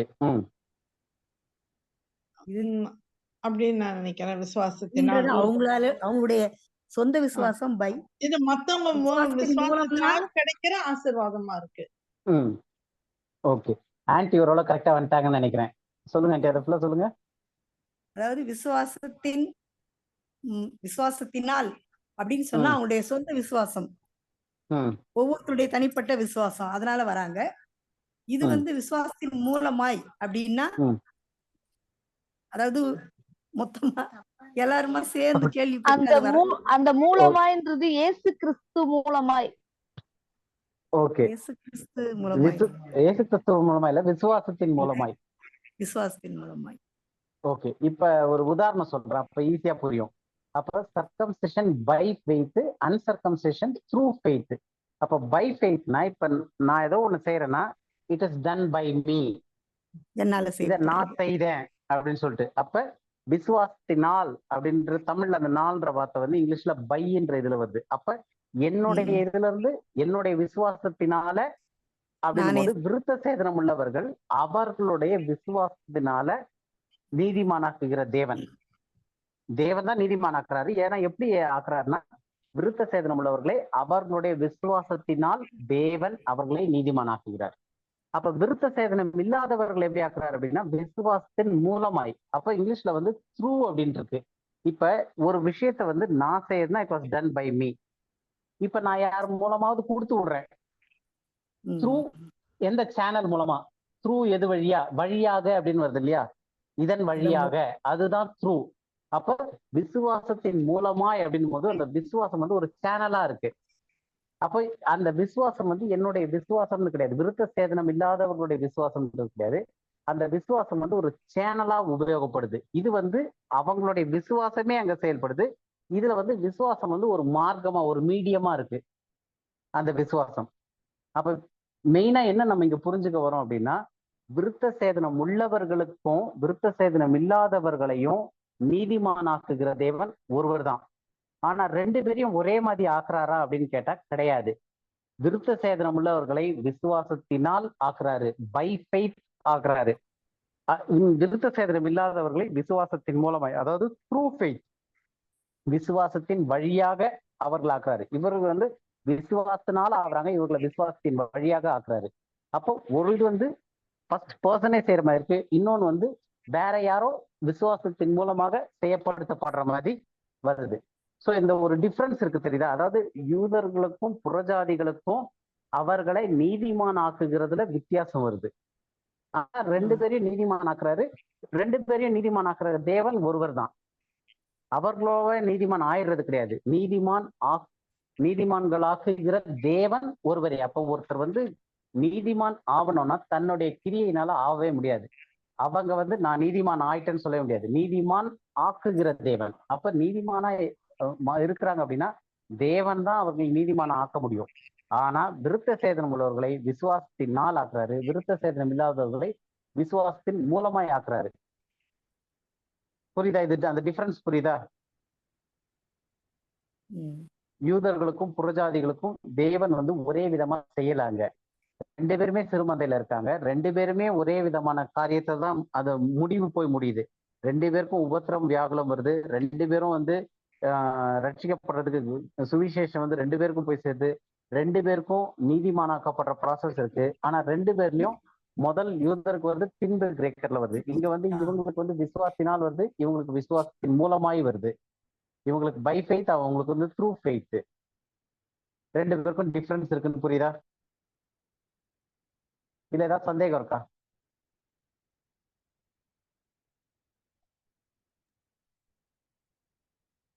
சார் இப்ப இது வந்து லிட்டில் ஃபிளாக்ல இருக்கிறவங்க தான் சார் சொல்றீங்க. எதுமா? இப்போ இது இந்த கான்டெக்ஸ்ட்ல லிட்டில் ஃபிளாக்ல இருக்கிற யூதர் ஜென்டைல்ஸ். ஆமா, அதாவது இது ஃபுல்லாவே பேசிக்கிட்டு இருக்கிறது எல்லாமே வந்து இங்க என்ன பார்த்தோம்னா there was a difference between them. அவங்க ரெண்டு பேருக்கும் இடையிலே வேறுபாடு இருந்தது. அது எங்கெல்லாம் வேறுபாடு இருந்துச்சு? ரெண்டு பேரும் ஒன்னா கிடையாது, ரெண்டு பேர்லயும் வேறுபாடு இருந்துச்சு அப்படின்னு சொல்லிட்டு பார்க்கும்போது முதல் இயேசு கிறிஸ்துவை சேர்ந்து அவர்கள்கிட்ட தான் வந்தாரு, யூதர்கள் கிட்ட வந்தாரு. அதுக்கப்புறம் சுவிசேஷமும் எல்லாரும் ரட்சிக்கப்படுறதுக்கு ஏதுவா இருக்கு. ஆனா முதல் யூதர்களுக்கும் அப்புறம் கிரேக்கர்களும் கூட சேர்க்கப்படுறாங்க. அதே மாதிரி உபத்திரமும் வியாகுலமும் கூட முதலாவது யூதர்களுக்கு பின்பு கிரேக்கருக்கும் சேர்க்கப்படுது ஆல்சோன்னு. அதே மாதிரி நீதிமான் ஆக்கப்படுறது ஒரே தேவனாலதான் நீதிமான் ஆக்கப்படுறாங்க. ஆனா அவர்கள் வந்து விசுவாசத்தினால் ஆக்கப்படுறாங்க. விருத்த சேதனம் இல்லாதவர்கள் விசுவாசத்தின் மூலமாய் ஆக்கப்படுறாங்க. ரெண்டு பேருக்கும் ஒரே ப்ராசஸ் கிடையாதுன்னு சொல்ல வரேன்.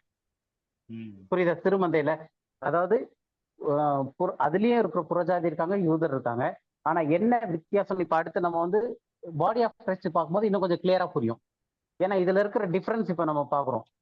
கரெக்டா? இப்ப அடுத்து வந்து நம்ம இதுல பார்க்கும்போது பாடி ஆஃப் கிரைஸ்ட் பார்க்கும்போது இன்னும் கொஞ்சம் கிளாரிட்டி வர ஆரம்பிக்கும் இதுல.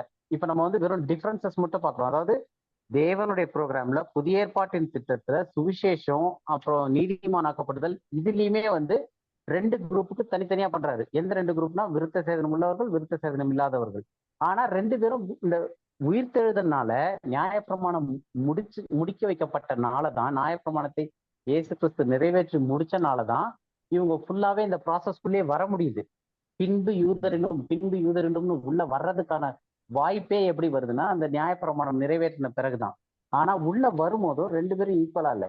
ஏன் ஈக்குவலா இல்லைன்னா திருமந்தை ஆகிய இஸ்ரவேல் எகிப்துல இருந்து வெளியே வந்தப்ப யாத்ராமத்துல வந்து தேவன் ஆசீர்வதிச்சு சொன்ன முதல் இது வந்து என்னன்னா, இந்த இஸ்ரவேல் ஜனங்கள் ராஜரீக ஆசாரிய கூட்டமா இருப்பார்கள்னு.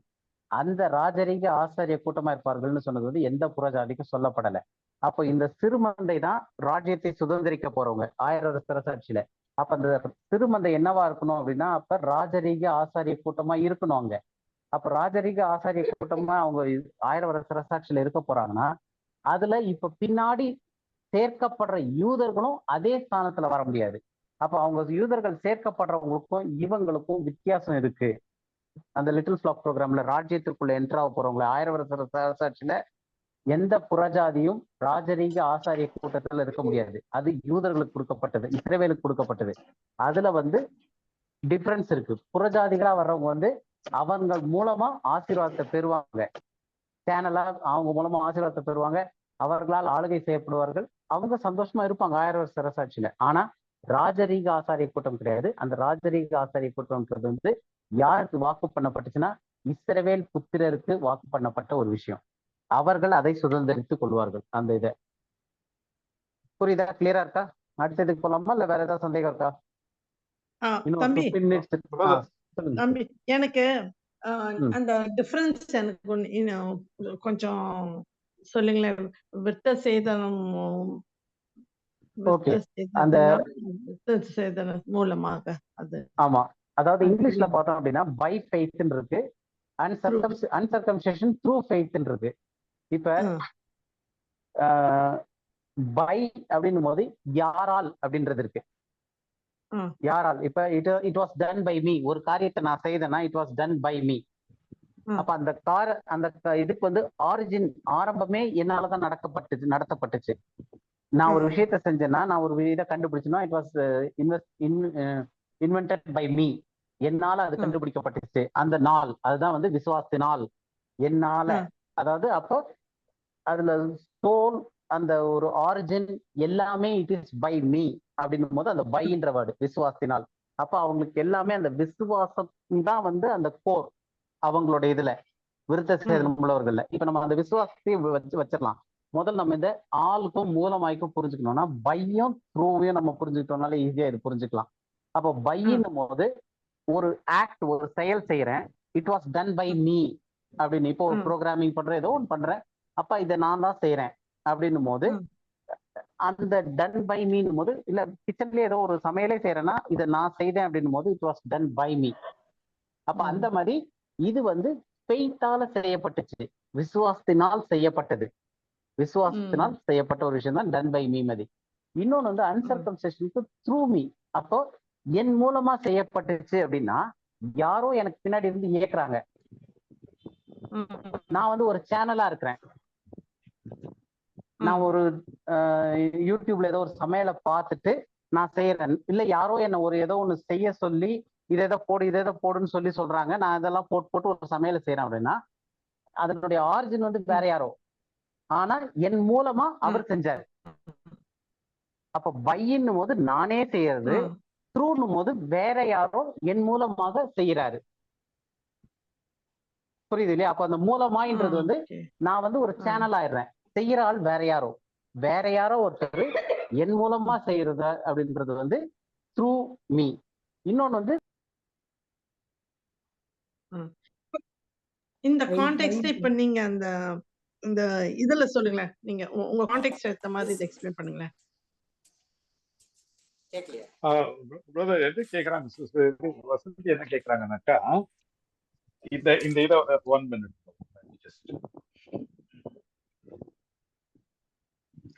இந்த யூதர்களுக்கும் புறஜாதிகளுக்கும் வித்தியாசத்தை காமிச்சுக்கிறாங்க. சரிங்களா? 3:26 பாத்தீங்கன்னா, அவர் உங்கள் எல்லோரையும் உங்கள் பொல்லாங்குகளிலிருந்து விலக்கி உங்களை ஆசீர்வதிக்கும்படி தேவன் தம்முடைய பிள்ளை இயேசுவை எழுப்பினது மூலமாக உங்களிடத்தில் அவரை அனுப்பினார். சரிங்களா? அடுத்தது, கிறிஸ்துவின் சுவிசேஷத்தை குறித்து நான் வெட்கப்படேன்.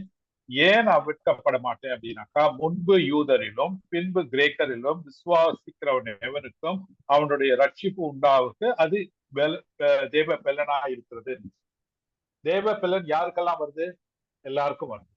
ஆனா அந்த எல்லாருக்கும் வருதுல ஒரு ஆர்டர் இருக்கு. ஃபர்ஸ்ட் ப்ரிஃபரன்ஸ் யாருக்கு, ரெண்டாவது ப்ரிஃபரன்ஸ் யாருக்கு அப்படின்னு. ஃபர்ஸ்ட் ப்ரிஃபரன்ஸ் யாருக்குனாக்கா யூதருக்கும், அதுக்கு பின்பு கிரேக்கருக்கும். ஏன் அப்படின்னாக்கா, சுவிசேஷத்துல ஆண்டவராகிய இயேசு கிறிஸ்து சொல்றாரு, the salvation is by faith அப்படிங்கிறார். salvation is by faith. கேக்குதுங்களா? Okay okay okay, sorry brother, ஒரு கால் வந்தோடனே கட் பண்ணேன், எந்த டோட்டல் லைனே கேட்க முடியாம போயிடுச்சு. வெளியே போயிட்டு உள்ள வந்தேன்.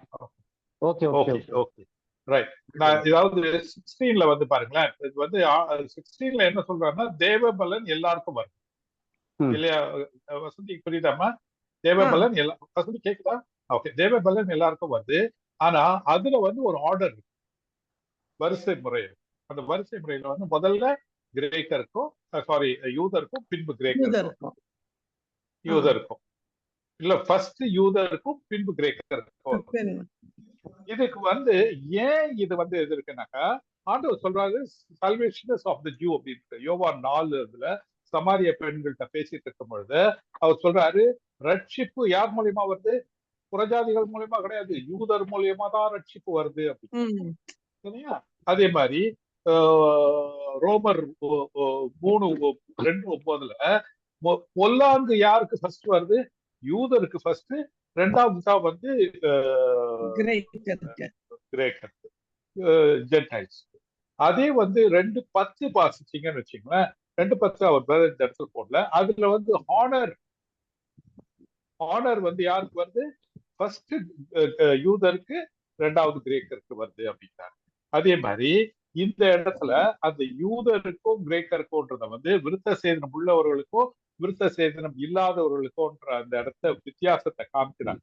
அது எப்படின்னாக்கா, இந்த விசுவாசமே வந்து நீதிமான் ஆகிறது வந்து எதன் மூலயமா ஆகுறாங்க? 2 பேருமே நீதிமான்கள் ஆகுறாங்க. ஒரு யூதர்கள் வந்து எப்படி நீதிமான்கள் ஆகுறாங்க? they are being justified by faith. Okay, uncircumcised எப்படி ஆகும்னா through faith. இப்போ வந்து through faith of the Jews, through faith of the Jews, இல்ல through faith of the Jews ன்னு சொல்லல, through faith தான் சொல்லிருக்கு. இப்போ ஃபர்ஸ்ட் வந்து பைக்கும் த்ரூக்கும் நம்ம அதனுடைய பல்ஸ இது பண்ணிக்கணும். இப்போ this house was built by me அப்படின்னா என்ன அர்த்தம்? இந்த வீடு நான் கட்டினேன். புரியுதா? புரியுதாமா? ஒரு வீடு இருக்குன்னு வச்சுக்க, நீ வந்து ஓகே. இன்னொன்னு வந்து I got the job through somebody. அப்படின்னா என்ன அர்த்தம்? இந்த வேலை யார் மூலியமா வந்தது? என் மூலியமா கிடையாது, யார் மூலியமா வந்தது? இந்த வீடை நான் கட்டினேன்னாக்கா அது என் மூலியமா. சரியா? இந்த வேலை எனக்கு யார் மூலியமா கிடைச்சது? I got the job through a recommendation of somebody. So அந்த டிஃபரன்ஸ் வருதா? தெரியுதா? மொத்தல பை மீ அப்படின்னா என் மூலியமாவும். அதே மாதிரி இப்போ இதை வந்து இந்த இடத்துல ஃபெய்த்துக்கு ஜஸ்டிபிகேஷனுக்கு அப்ளை பண்ணலாம். ஓகே, விருத்த சேதனம் உள்ளவர்களை விசுவாசத்தினாலும் விருத்த சேதனம் இல்லாதவர்கள் விசுவாசத்தின் மூலமாகவும் நீதிமாக ஆக்கிற தேவன் ஒருவரே. ஓகே, இது வந்து இந்த இதை வந்து பிரிச்சு படிக்கும். ஃபர்ஸ்ட் வந்து யாரு நீதிமான ஆக்குறது? பிரதர் சாம் கிடையாது. நம்ம எல்லாத்தையும் நீதிமான ஆக்குறது பிரதர் சாம் கிடையாது, தேவன். சரிங்களா? பாலும் கிடையாது, பீட்டரும் கிடையாது, சாமும் கிடையாது, தேவன் தான் அப்படி. தேவன் எப்படி நீதிமான ஆக்குறாரு? விசுவாசத்தை. அது 2 கேட்டகரி.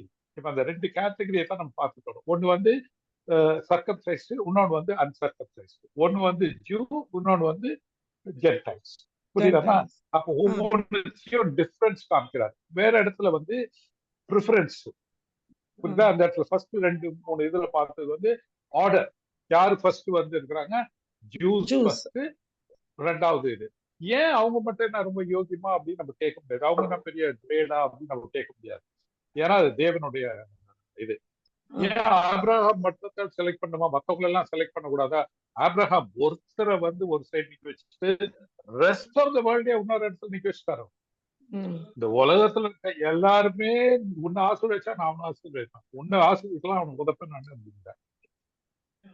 ஏன் ஆபிரகாம் யோகியமான கேட்க முடியாது. அதே மாதிரி சால்வேஷனே வந்து ஆஃப் தி ஜூஸ் அப்படிங்கிறார். ரட்சிப்பு யூதரால் வரும் அப்படின்னு சொல்லிட்டு அந்த சமாரிய ஸ்திரீ கிட்ட சொல்றாங்க. ஞாபகம் இருக்கா? யோவான் 4 அந்த சமாரிய ஸ்திரீ கிட்ட பேசும்போது salvation that is the order of God. அதே மாதிரி பொல்லாங்கோ அவங்களுக்கு தான் ஃபர்ஸ்ட் வருது, ஆனர் அண்ட் கிரேஸும் அவங்க மூலியமா தான் வருது. அதே மாதிரி அது அந்த ஆர்டர்ல சொல்றாரு. இந்த இடத்துல அந்த வித்தியாசத்தை காமிக்கிறாங்க. ஏன்னாக்கா தேவன் டீல் பண்றதுல இந்த அவங்களுடைய நீதிமான்கள் ஆக்குறத கூட வந்து விருத்த சேதனம் உள்ளவர்களுக்கு ஒரு மாதிரியும் விருத்த சேதனம் இல்லாதவங்களுக்கு இன்னொரு மாதிரியும் அந்த அந்த அந்த பயா மீடியாவே வித்தியாசப்படுது. இப்போ ஒரு வசனம் நான் வந்து சொல்றேன், அது தயவுசெய்து வாசிங்க. 2:7 வாசிங்க. எபிசியர் 2:7.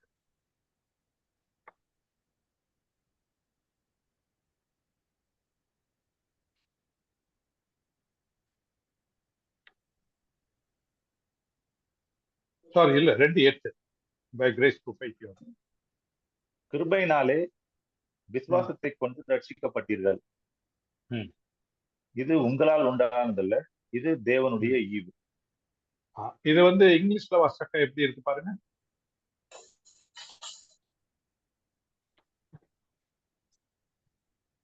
For by grace by grace you are saved through faith. Through faith. By grace you are save through faith. புரியுதாமா? Your salvation is through faith. சரியா? அந்த ஃபெய்த் யார்கிட்ட வருது?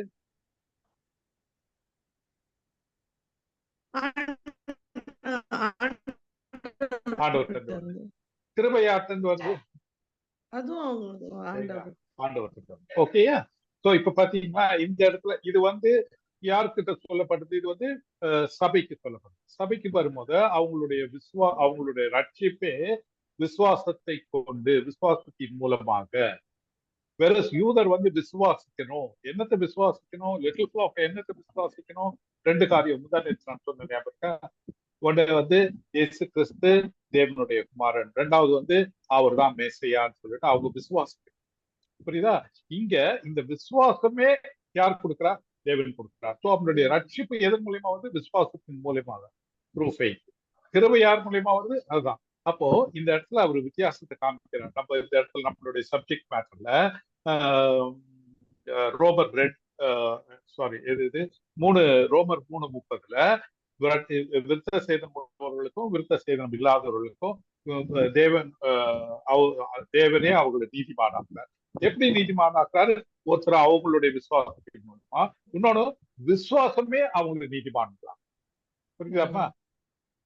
இது வந்து கொஞ்சம் வந்து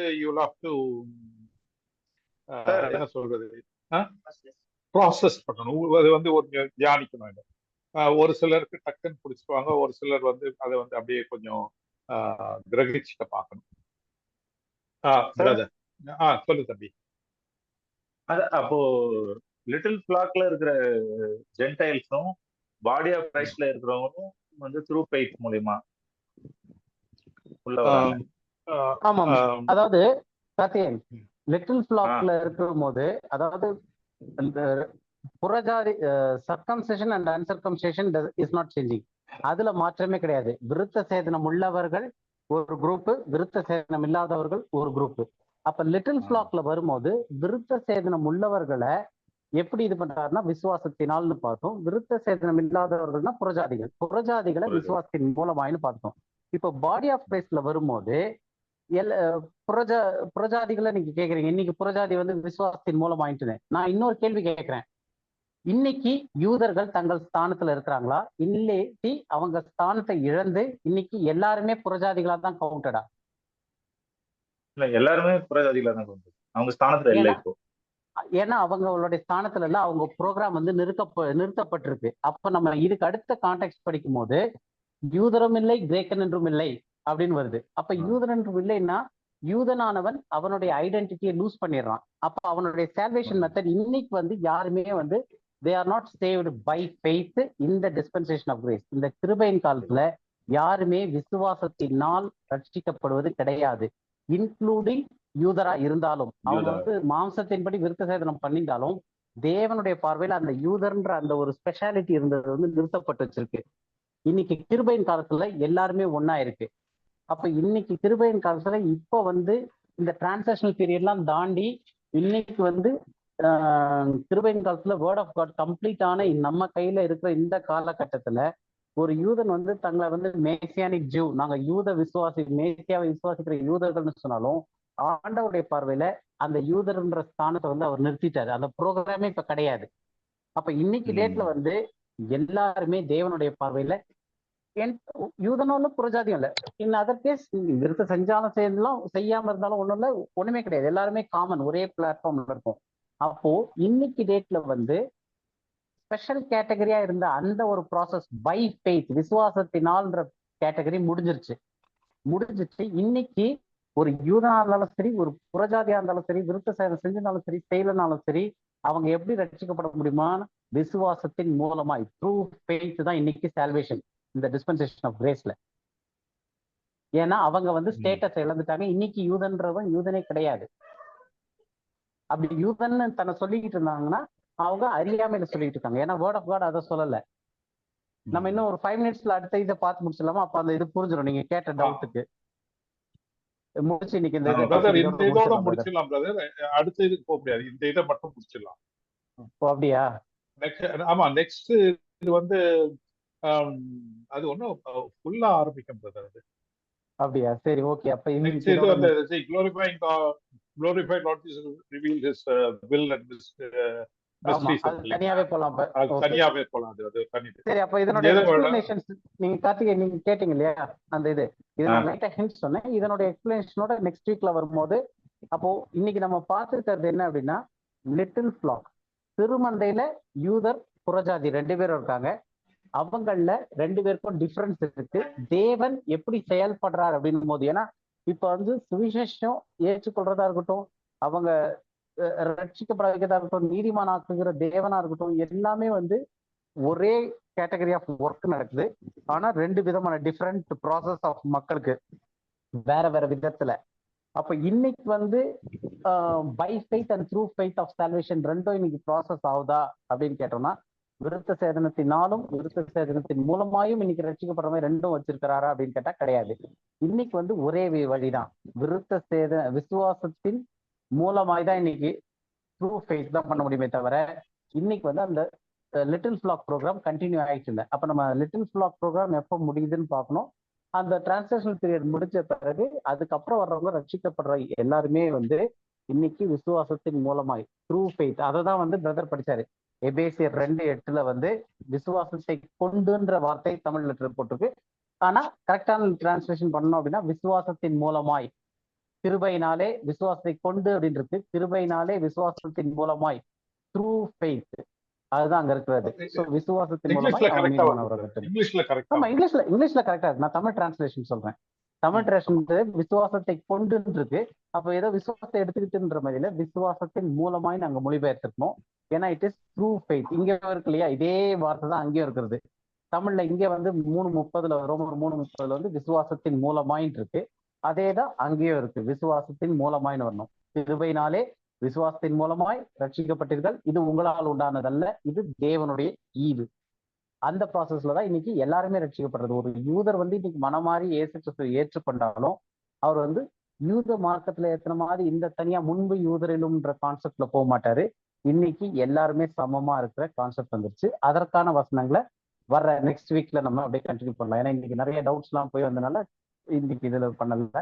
டைம் வேற ஆயிடுச்சு, இன்னைக்கு 7:30. வேற ஏதாவது டவுட் இருந்துச்சுன்னா இன்னைக்கு எடுத்த டாபிக்லயோ இல்லை அந்த மாதிரி ஏதாவது டவுட் இருந்துச்சுன்னா கேளுங்க. இல்லைனாலும் வேற ஏதாவது டவுட் இருந்தா கூட கேட்டு வைங்க, நம்ம அடுத்த வாரத்துக்குள்ள அது பார்க்கலாம். வேற ஏதாவது டவுட்ஸ் எல்லாம் ஏதாவது இருக்கா?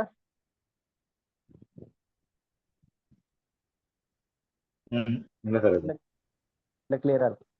ஓகே, அப்ப யாராவது ஒருத்தர் ப்ரேயர் பண்ணி முடிக்கலாமா? பிரதர் முடிச்சலாம் இல்ல, நீங்க ஏதாவது ஆட் பண்ணுவோம் பிரதர்? இல்ல பிரதர். ஆக்சுவலா நெக்ஸ்ட் வீக் இந்த இதை வந்து ஒரு டாப் அப் பண்ணிட்டு பண்ணோம்னாக்கா அது நெக்ஸ்ட் வீக் ரொம்ப ரிலவெண்டா இருக்கும். ஏன்னா நெக்ஸ்ட் வீக் அந்த இது இருக்கு இல்லைங்களா, கிரைசிஸ் ஃபார் ஆல் அப்படின்னு இருக்கு இல்லைங்களா இது. எது பிரதர்? இல்ல நெக்ஸ்ட் வீக் வந்து ஆக்சுவலா இன்னைக்கு டைம் இருந்ததுன்னா இது வந்து பண்ணாக்கா அந்த கண்டினியூட்டி வரும். ஆனா அதனாலதான் இன்னைக்கு அதே இதோட சேர்த்து முடிச்சிடலாமான்னு நினைச்சேன், புரியறதுக்கு ஈஸியா இருக்கும். நம்ம டைம் ஆயிடுச்சு. நெக்ஸ்ட் வீக் இதை வந்து நெக்ஸ்ட் வீக் இதை ஒரு பிரஷ் அப் கொடுத்துட்டு ஒரு 15 மினிட்ஸ்ல பண்ணிட்டு கொடுத்துட்டு அப்புறம் அதுக்கு எடுத்துக்கலாம். ஒரே அந்த ஒரு வசனத்தை மட்டும் வாசிக்கிறேன். எப்படி நெக்ஸ்ட் வீக் எப்படி ஆரம்பிச்சு பார்த்தோம்னாக்கா, யூதன் என்றும் கிரேக்கன் என்றும் வித்தியாசம் இல்லை, எல்லோருக்கும் கர்த்தராகிய தம்மை தொழுது கொள்ள யாவருக்கும் ஐஸ்வர்யம் பண்ணுகிறவராய் இருக்கிறார். ரோமர் 10:12 வருது. சோ இந்த இடத்துல அந்த ஒரு 2 பேருக்கு ஆர்டர் இருந்தாலும் தேவன் வந்து எல்லாருக்கும் ஒரே மாதிரியா இருக்கிறாரு, அது வித்தியாசமே இல்லை அப்படின்னு. அப்பேரண்ட்லி இது வந்து ஒரு கான்ட்ரடிக்டிவா இருந்தாலும் இது கான்ட்ரடிக்டிவ் கிடையாதுன்றத வந்து நான் வர வாரங்களில் பார்ப்போம். சரிங்களா? நான் ப்ரேயர் பண்ணாங்களா? நல்ல ஆண்டவரே தேவரீரப்பா, இந்த அருமையான நாளுக்காக ஸ்தோத்திரம். தேவரீரப்பா, இந்த சென்னை வாசிகளாகிய எங்களுக்கு இந்த நல்ல ஒரு மழையை கொடுத்தீர் ஆண்டவரே. எவ்வளவு வாரத்துக்கு அப்புறமா எல்லாரும் அப்படியே அப்பேற்பட்ட ஒரு பயங்கரமான கொடூரமான வெயில்ல இருந்து ஒரு பெரிய ரிலீஃபாக ஒரு நல்ல மழை வந்தது. இங்க இருக்கிற எல்லாருக்கும் வந்து ஒரு நல்ல ஒரு பெரிய பிளஸ்ஸிங்கா இருந்தது. வேலூர்ல கூட கொஞ்சம் நல்ல மழையை கொடுத்து, மற்ற மதுரையில எல்லாம் எப்படின்னு தெரியல எனக்கு. ஆனாலும் தேவரீர் கொடுத்திருக்காங்க ரிலீஃப்காக ஸ்தோத்திரத்துக்காகவே தேவரீரப்பா அருமையான சகோதரி சாமுக்கு கொடுத்திருக்கிற அந்த ஞானத்துக்கு நன்றி சார். ரொம்ப ஒரு எஃபர்ட் எடுத்து அவர் இந்த இதெல்லாத்தையும் கம்பைல் பண்ணி ஒவ்வொரு வாரமும் ப்ரிப்பேர் பண்ணி அதை வந்து ஷேர் பண்றதுக்கு ஸ்தோத்திரம் ஆண்டவரே. தேவி ரவியனுக்கு கூட கொடுத்திருக்கிற இந்த சின்ன அறிவிக்காக ஸ்தோத்திரம் ஆண்டவரே. நாங்கள் 2 பேரும் இன்னும் ஒரு சில நெக்ஸ்ட் வரப்போற நாட்கள்ல என்னென்ன ப்ரீச் பண்ணுன்றதை வச்சு நான் பிளான் பண்ணிட்டு இருக்கோம். அந்த இதெல்லாத்துக்கும் நம்ம எடுத்து செய்யறதுக்கு எங்களுக்கு ஒரு நல்ல ஒரு ஞானத்தை தாரும், டைம் ஒதுக்கி தாரும். ஒரு ஒரு அமைதியான ஒரு சூழ்நிலையில அதை வந்து எடுத்து செய்ய எப்படி கிருபை தாரங்கத்தாவே. நமக்கு நீங்கள் எங்களுக்கு கற்றுக் கொடுக்குறத வந்து நாங்கள் எல்லாரும் சேர்ந்து படிக்கும் பொழுது எங்களுக்கு ஒரு டீப்பர் அண்டர்ஸ்டாண்டிங் வரதுக்கு தேவி கொடுக்குற கிருபைக்காக போகிறோம். எல்லாரையும் தேவி பாதுகாத்துக் கொள்ளும், வழி நடத்தும், புதிய மகிமை எல்லாம் தேவி ஒதுக்கியே செலுத்துகிறோம். எங்கள் மீட்பும் ரட்சகருமான இயேசு கிறிஸ்துவின் இனிய நாமத்தில் இந்த ஜெபத்தை ஏறெடுத்த நல்ல தகப்பனே. ஆமென். என் ஆத்மாவே கர்த்தரை ஸ்தோத்திரி, முழு உள்ளமே அவருடைய நாமத்தை ஸ்தோத்திரி. என் ஆத்மாவே ஆத்மாவை கர்த்தரை ஸ்தோத்திரி.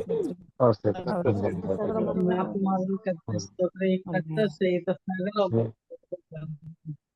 Praise the Lord. Amen. Amen. Amen. Praise the Lord. Praise the Lord. Thank you. Praise the Lord. Praise the